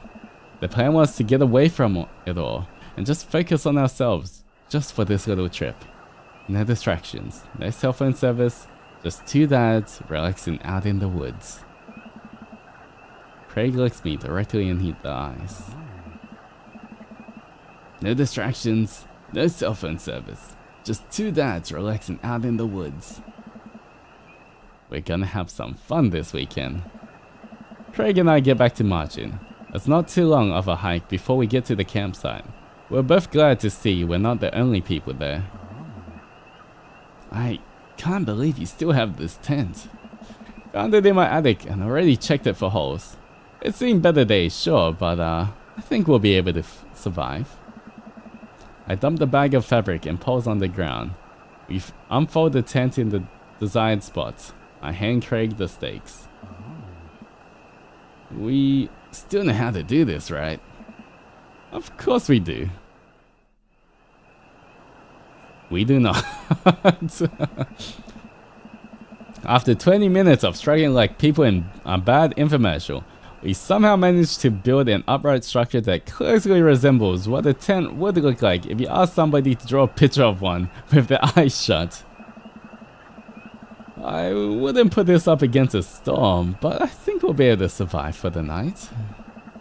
We set out a couple of chairs and our cooking equipment, admiring our handiwork. Bro, look at us go! Look upon the kingdom we have built. Upon this rock, we shall grill our meats and drink our brews, for we hold dominion over this land. And now you has a gun. Now you welcome in, Raiders. Now I hope you had fun with, I'm pretty sure you're playing Rhythm Heaven again. I hope it went well. Hopefully you didn't, of course you wouldn't be molding, but I hope the stream went well. Welcome in, guys. We are playing Dream Daddy. We're at almost the end, hopefully. Trying to get this daddy at the moment, but welcome in, guys. Just in case you don't know who I am. I am your true blue Oni, Altus Zendoji from First Age Production Ian, second generation Ravenous alongside Nayu. But welcome in, guys. And guys, at Zentress, if you haven't or don't already know Nayu, please go check him out as well. But welcome in, guys. Alright. Thoroughly, and look at our camping chairs, which we're gonna sit on. So, what's next on the camp extravaganza docket? Well, now that we have shelter settled, I think it's time for us to do some exploring. There's waterfall a little bit up that way. I'm sure we could hike to. Let's get hiking. Oh, go into the waterfall together, guys. Craig and I venture into the woods. We amble along, taking our time to chat and admire the wildlife. So for those of you who just got here, we're on our, hopefully, third and final date with this guy, Craig. We're playing Dream Daddy right now. We're trying to get a daddy. And hopefully this turns out well. Craig reaches out an arm and stops me. Dude, does that look like what I think it looks like? I look over at where he's pointing. Oh my god, it does. That tree looks like a butt. I can't get over how detailed it is. I examine the butt tree further. The contour is perfect. It even has back dimples. I thought we were gonna have a great time camping, but this makes it even better. Craig holds back a snicker. I aspire to have every hike be as good as this one. I'm snickering now too. Let us analyze this tree further. Craig and I share a huge belly laugh at our awful jokes. The best thing about this is that there's no daughters here to tell us our jokes are bad. We high five. Craig and I hit the trail again. It's been a long time since we've been out here, but everything seems more or less familiar. We point out old landmarks that we remember back from our college days. I think we're getting close now.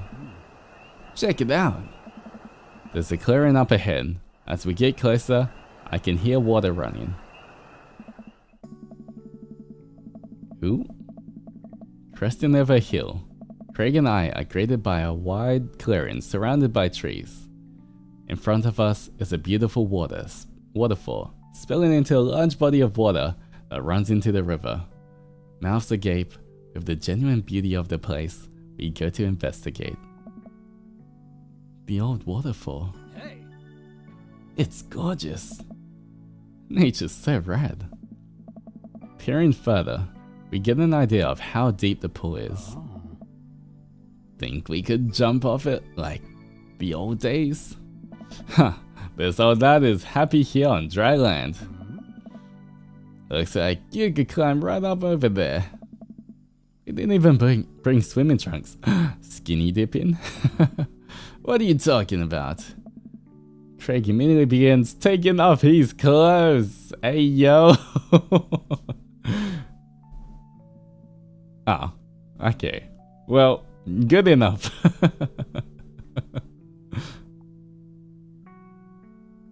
Look at Craig's butt. Don't look. We're looking at Craig's butt.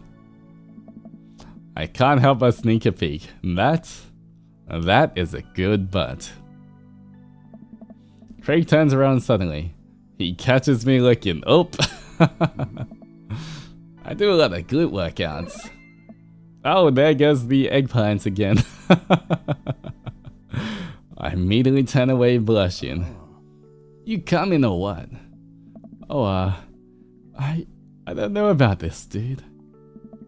He's already making his way over to the waterfall by the time I finish my sentence. When he realizes I'm not right behind him, he turns around and rolls his eyes. We lived together for years, and I've already seen your ass more times than I can count. It's no big deal.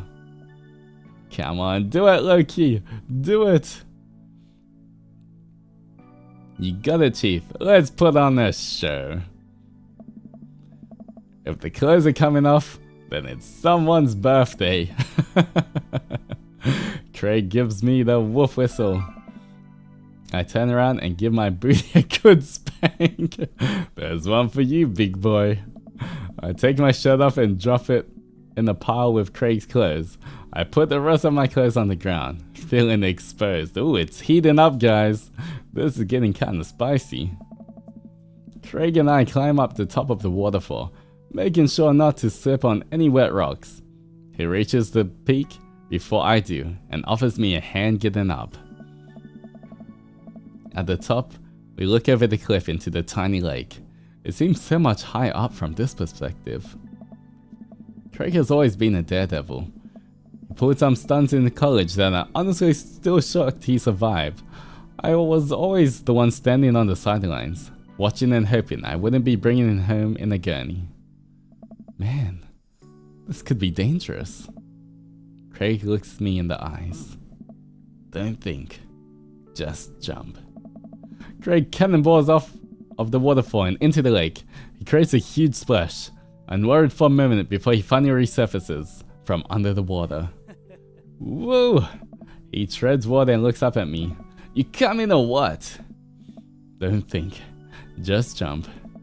How are you supposed not to think? I'm pretty sure that's not physically possible. My toes grip the edge of the rock. The water looks so far away.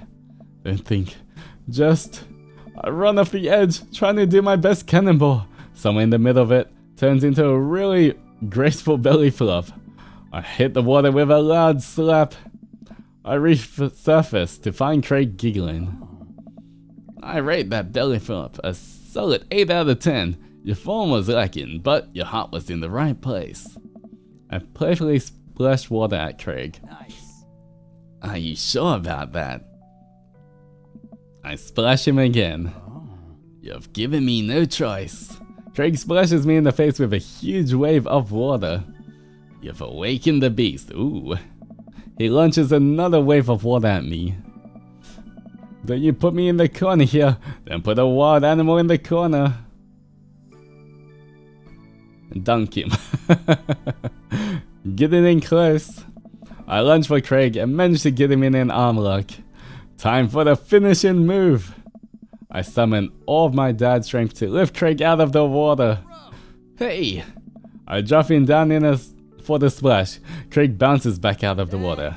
My turn. Oh no. It seems like Craig was simply allowing me to pick him up and dunk him. He grapples me with clearly superior muscles and quite literally tosses me across the water.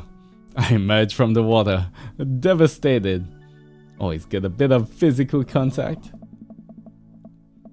You think I did all those pull-ups just so I could look good with my shirt off? Nah bro, these arm cannons are data launchers. Oh, there goes the eggplants. Craig does a playful flex for me. Damn. Craig, truce, please. Craig thinks about it. Yeah, sure.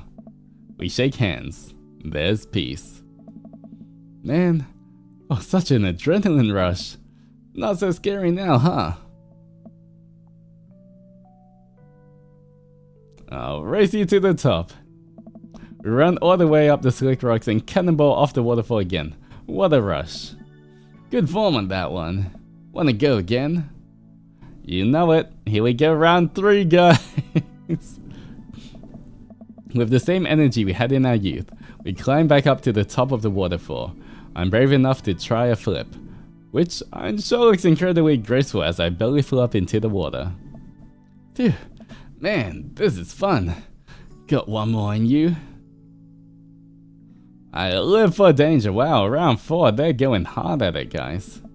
It takes a little more time, but we get to the waterfall and both do our best, running jumps into the water below. Alright, I think that's my limit. We should get going back before it gets too dark. Are you kidding? I've never felt more alive. Alright bro, you sure? It's my time to jump. I scurry up the rocks once more and do a classic cannonball. Wow, this is so fun. I'm getting kinda cold. Wanna head back? I'm done. I'm done. We should probably head back. We go to put our clothes back on and notice they're soaking wet. Oh, maybe a splash fight wasn't the best idea. It's okay. We'll get the fire going in no time. We can dry off and get some dinner going. Well, there's other ways to keep warm. Sopping wet, we hike back to the camp and unpack everything we need for dinner. Craig pulls out a couple of steaks and some chopped potatoes in tin foil. Nice. You ready for a feast? Hey man, take a seat. Craig train is pulling into the relaxation station and I'm your conductor. Let me cook for you. Absolutely not. Cooking is the thing that relaxes me the most. I'll take it from here. Craig cooks now? I remember how his entire sophomore year diet consisted of microwavable mac and cheese, but not microwaved. And have have some trouble believing the thing he just said. Was he just crunching on crunchy pasta bits? At least let me start the fire.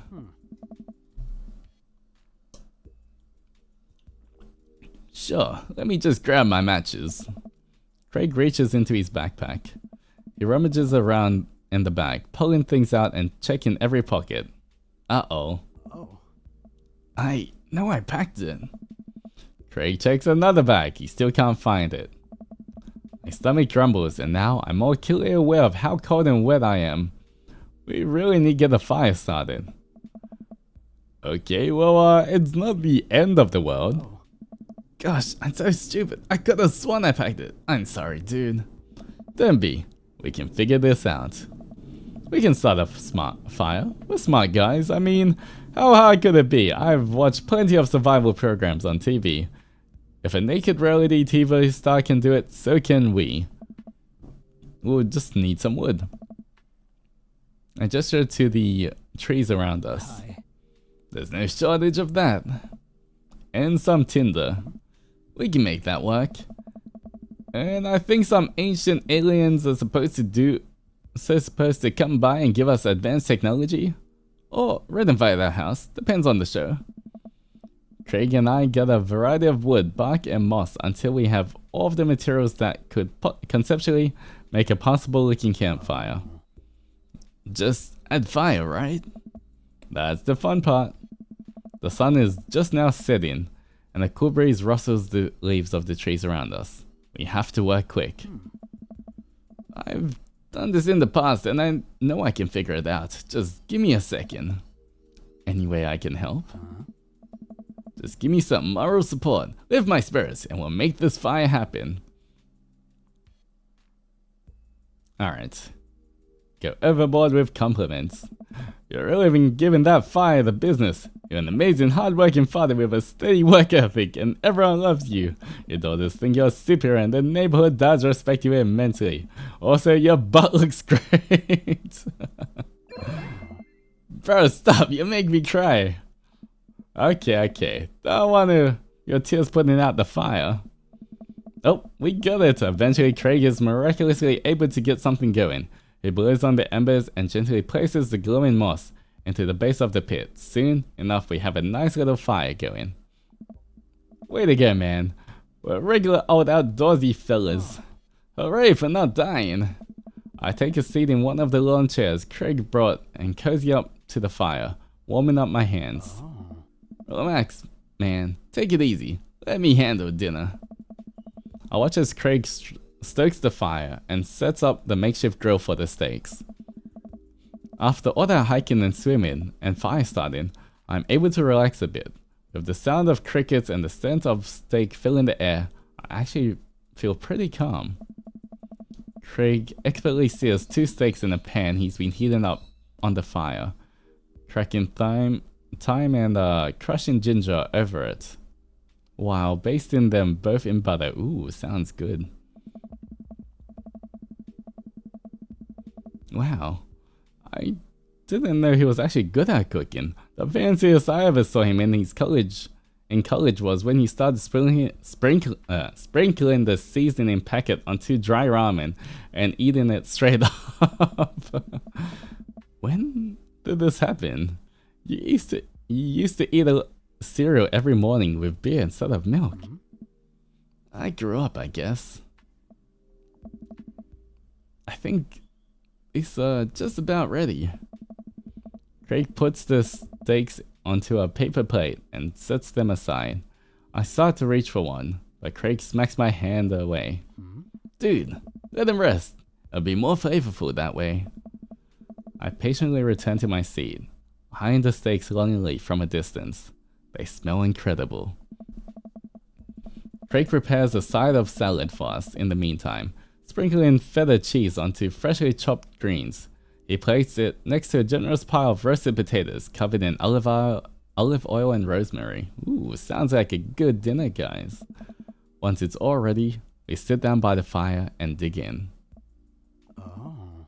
Everything tastes okay? I'm in heaven. That's what I like to hear. Remember how for an entire semester we would eat burritos for breakfast, lunch, and dinner? It's so hard to not go back to that. Look at you now, man. You have kids, a great job, and now you cook like a vengeful wizard whose arch nemesis is microwavable food. I'm really impressed with how much you've gotten your life together.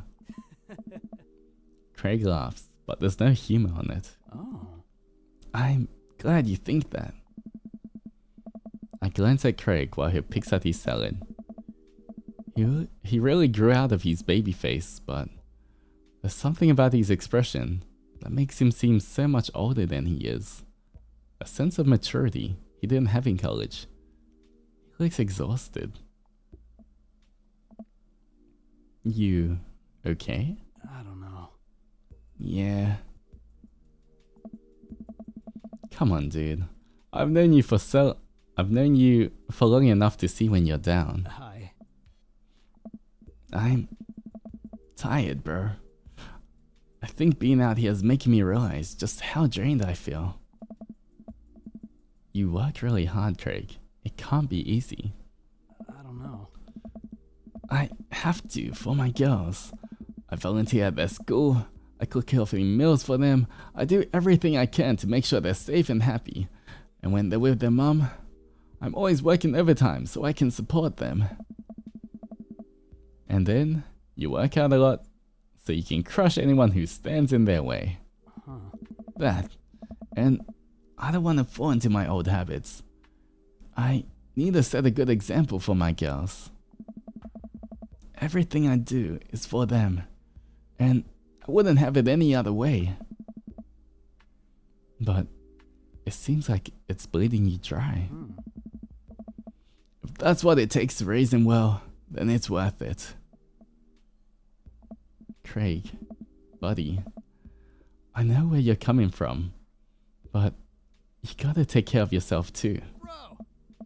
I do though, I eat right and exercise and... That's not what I mean. You're too little butter on too much toast, you know? Dude. What? You're spreading yourself too thin. Life needs balance. It's great that you care this much about your kids, but you can't neglect your own needs because you're too busy taking care of everyone else. You matter too. It just... I know I can provide for my family. And if I take a step back and look at everything objectively, I know I'm doing right by them. But I can't explain it, man. There's always that voice in the back of my head telling me that I need to do more. It's like it's never enough for me. Every time I try to relax, that voice keeps telling me I don't deserve it. To be honest, I even feel guilty about being out here. Craig, you're trying your best and you're doing an amazing job. That's a fact. But even if you weren't, you would still deserve happiness. Oh. Do I, though?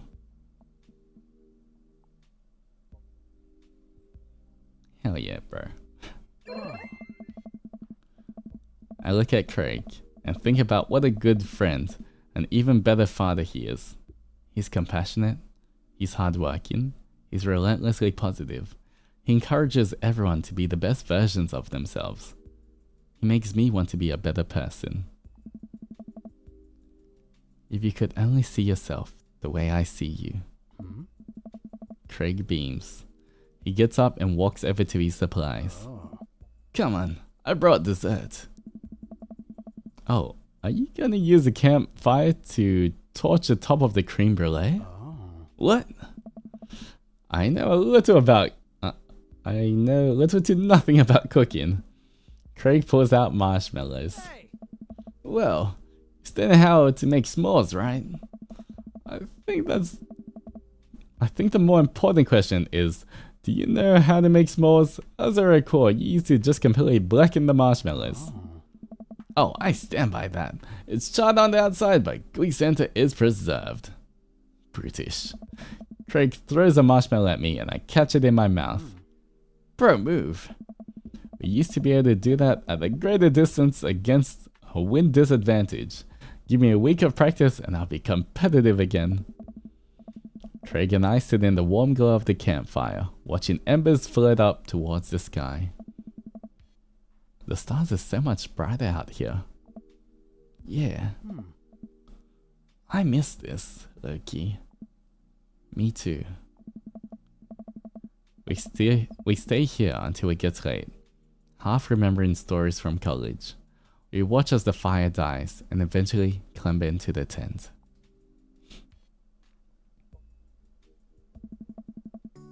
Ooh.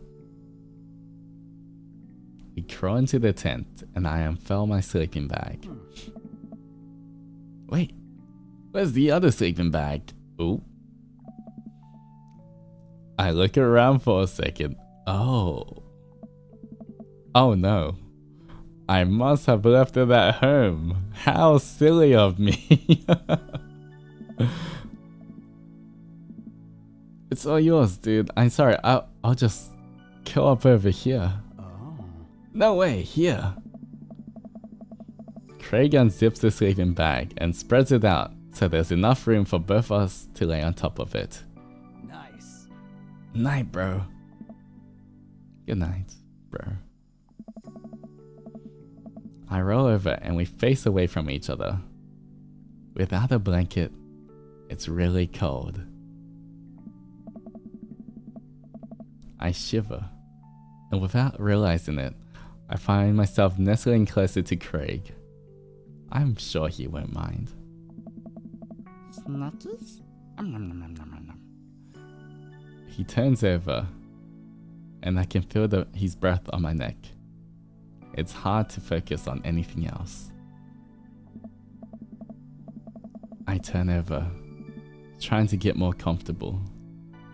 I open my eyes to find Craig's face only a few inches from my own. For once, he looks at peace. His eyes flutter open. His hands find a place on my waist. I'm not sure who leans in first, but suddenly, we're kissing. Let's go! Look, he did it! We look at each other again, my heart racing. Craig. Oh. I got strong feelings for you, bro. Feelings I can't deny anymore. Bro. Me too. I run my hands through his hair, then down his chest. Craig brings me closer, wrapping his arms around me. I feel so secure. You know, talking about old times is fun, but I like making new memories with you. I smile, tracing the line of his hips with my finger. We kiss again. I'm not worried about us getting cold tonight. We did it, guys! There we go. Surely that's an S or something. Let's go, we got an S. Back in college. Missed you, dude. Yeah. Oh, we did it, guys. Victory.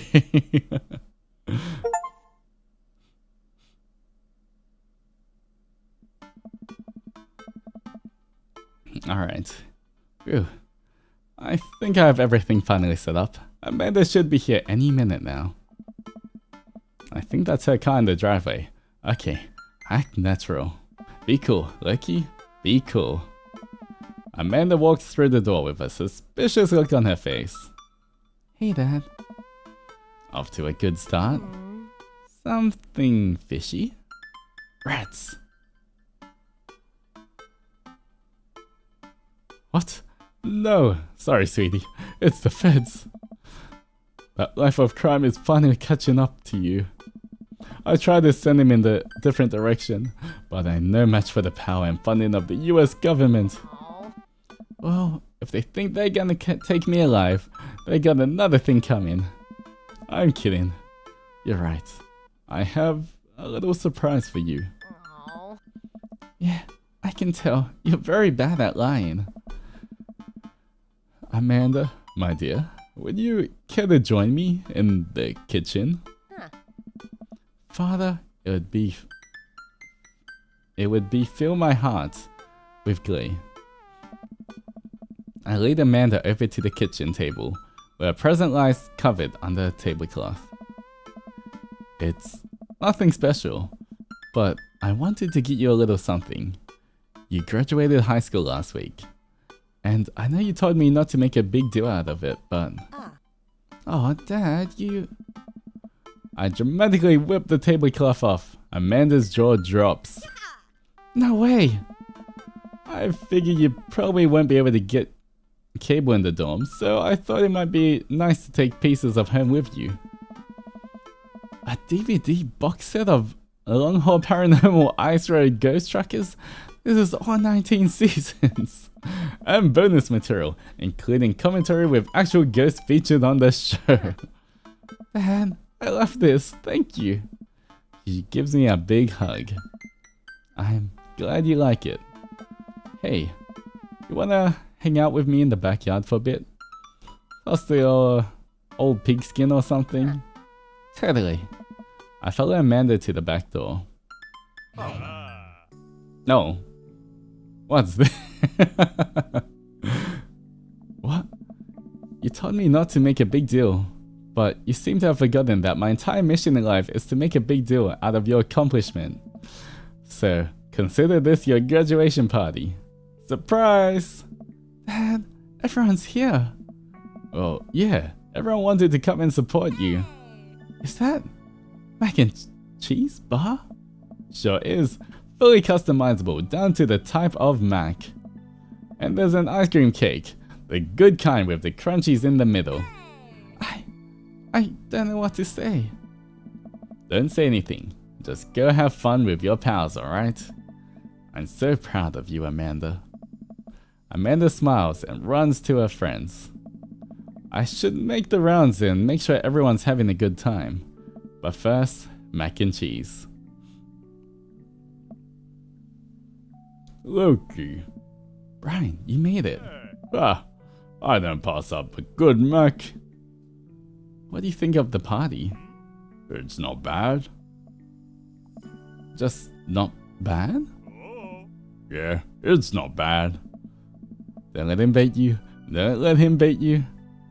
Thank you for the lovely compliment. Daisy trots up. Hi, Amanda's dad. Hey, Brian's daughter. See? See how that feels? This is a really great party. Thanks so much for inviting us. You're very welcome.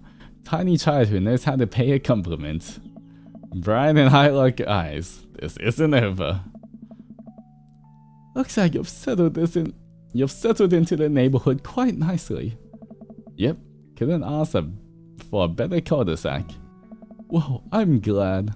Hopefully we'll see you at more church events. We got a big scheduled plan for the rest of the year. Sure thing, Joseph. And maybe if you aren't doing anything later, we could hang out sometime. Sure, Joseph, that'd be great. Well, see you later. Hugo comes up to me with a plate of mac and cheese.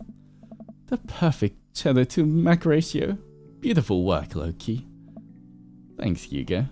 You know, I'm really pleased to see Amanda going to her dream school. I'm glad she turned it around for finals. Me too. That scholarship money will really help. Amanda walks by and pretends not to see Hugo. Amanda, come say hi to your old teacher. Hey. Congratulations on graduating. I know you're gonna do great things at art school. Yeah, thanks. Amanda starts backing away. Wait, I just realized you're not my teacher anymore, so I don't have to be afraid of talking to you. You, no longer hold power over me. You're right, go forth, adult. I can no longer give you detention. Yeah, I'm gonna break anything I want, and there's nothing you can do about it. Are you still mad about the time I gave you detention for breaking my globe? Nope. And I'll have you know that that globe didn't even fit through the basketball hoop in the first place, so she'll fit right into her college just fine. Hey. Robert gestures vaguely to the snack table. Good stuff. Yep. See you later. Hey man. Matt! Let me know when Amanda leaves for college. I have a fresh batch of right said banana bread ready for her. Thank you. I know she'll love that. What a splendid garden party. My deepest thanks for extending an invitation to my son and I. The icebox cake is divine. Yeah, thanks dude. Good cake. Thanks for coming by. Hey look. Hey, looks like Amanda's hanging out with Brian and Hazel. Let's see what they're up to. Alright. Okay, Brian, think of a shape. Hazel, what's she thinking? Square. Brian? Star. Ooh, get it next time. Amanda leans in close to Brian and Hazel, lowering her voice.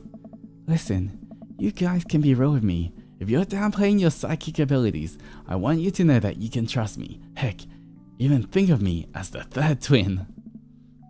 Amanda, that's a triplet. You know, Dad, by the time I'm done with these kids, we're gonna be finishing each other's... What? You didn't finish your sentence. What are we gonna be finishing? Each other's sentences. See? Third twin. I have to go. As the party starts to wind down, I take a seat on our back porch step. The sun is setting and everyone seems to have eaten their fill. Amanda wanders over and sits down next to me. Killer party, Pops. What can I say? I was inspired.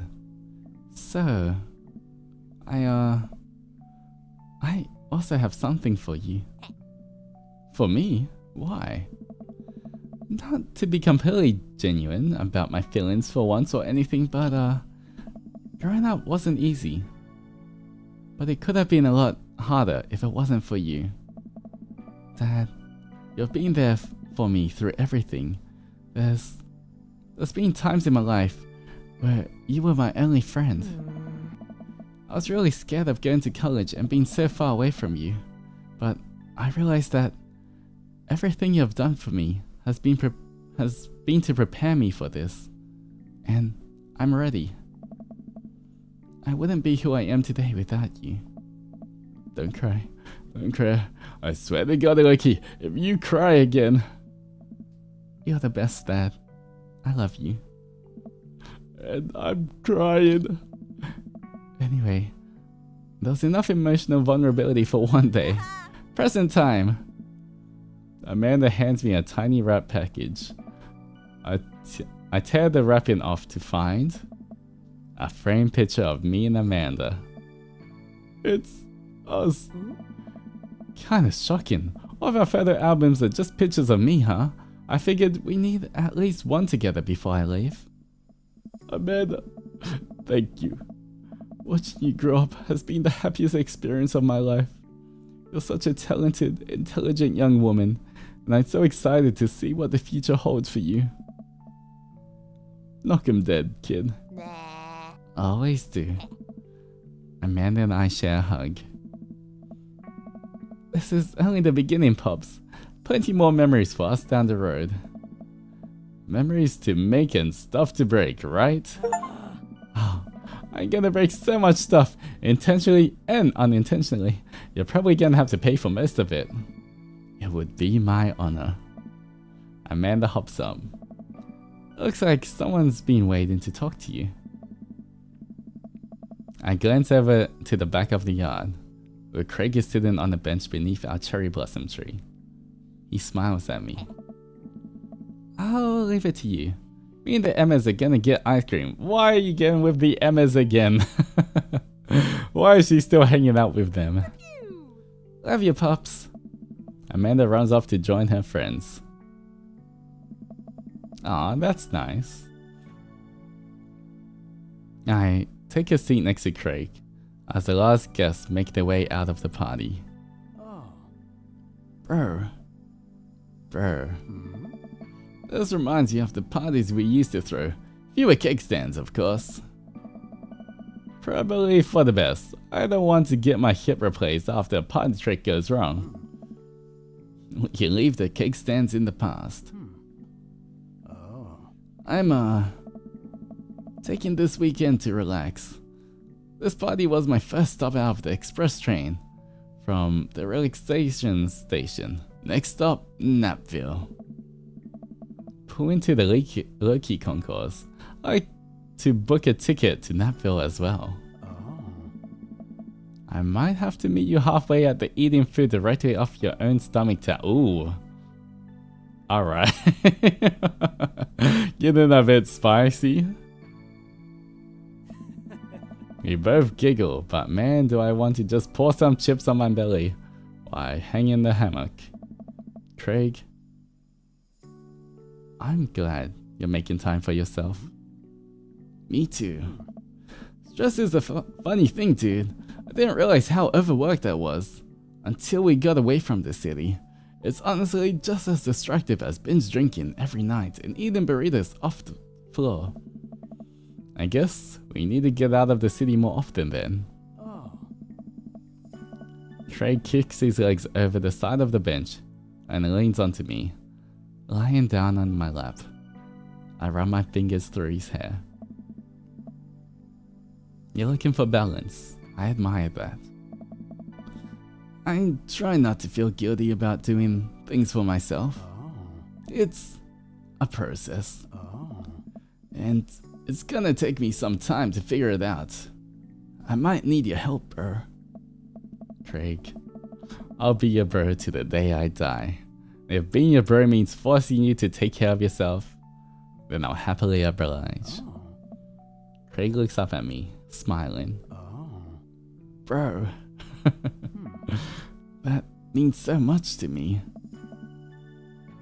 Craig sits up and pulls me into a kiss. Bro. We both laugh.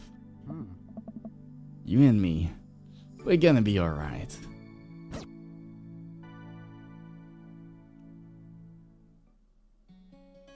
We did it, guys. I guess we got a good ending. I don't know if there's any bad endings in this, but we got it, guys. The bird kisses. Alright, there we go, guys. We finished. We got to the end. Bros are winning. Yes, we got the good ending, guys. Alright, we'll let the credits play a little bit. But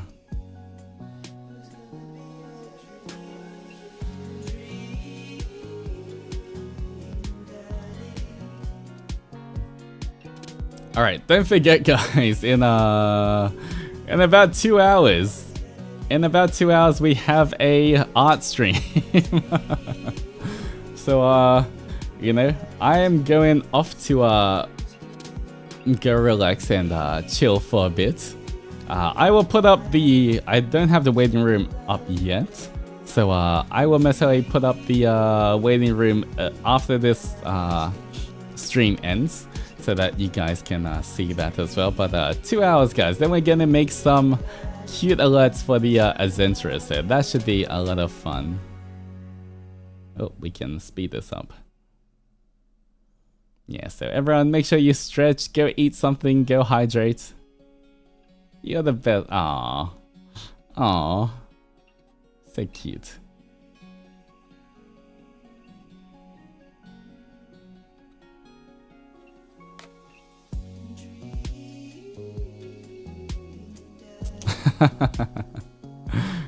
And a nice picture of Craig.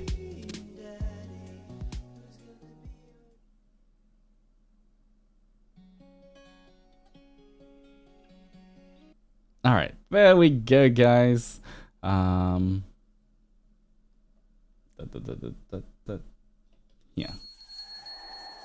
Alright, I don't think anyone's streaming at the moment right now.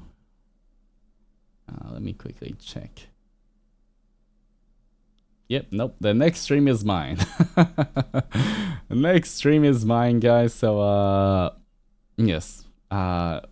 Remember, in around 2 hours we're gonna be doing an art stream, so I hope you guys can join me for that as well. Always fun to have you guys in an art stream, hearing your opinion and getting your you know, your contribution to what we should do for the for like all of the wonderful art we do as well.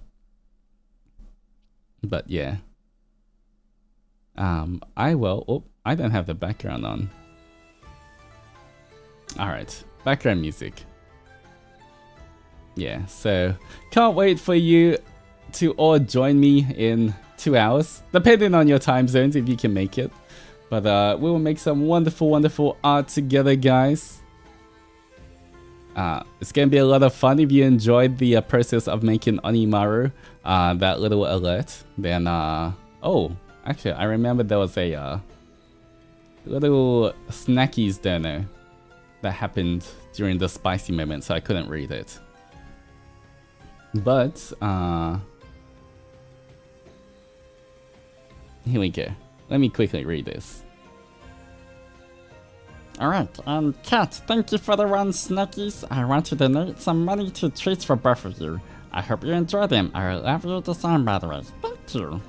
Thank you for the treats. Alright, but thank you so much. I hope you guys enjoyed it.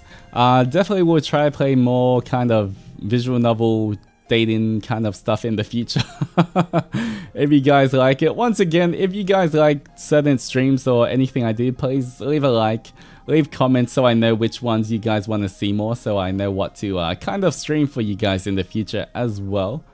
But beside that, I hope you guys enjoy yourselves. If I'll see you later, I'll see you later. If not, take care. And thank you so much for joining me. And until our next adventure, Otsuani, see you later. Bye bye. Stay safe, adventurers.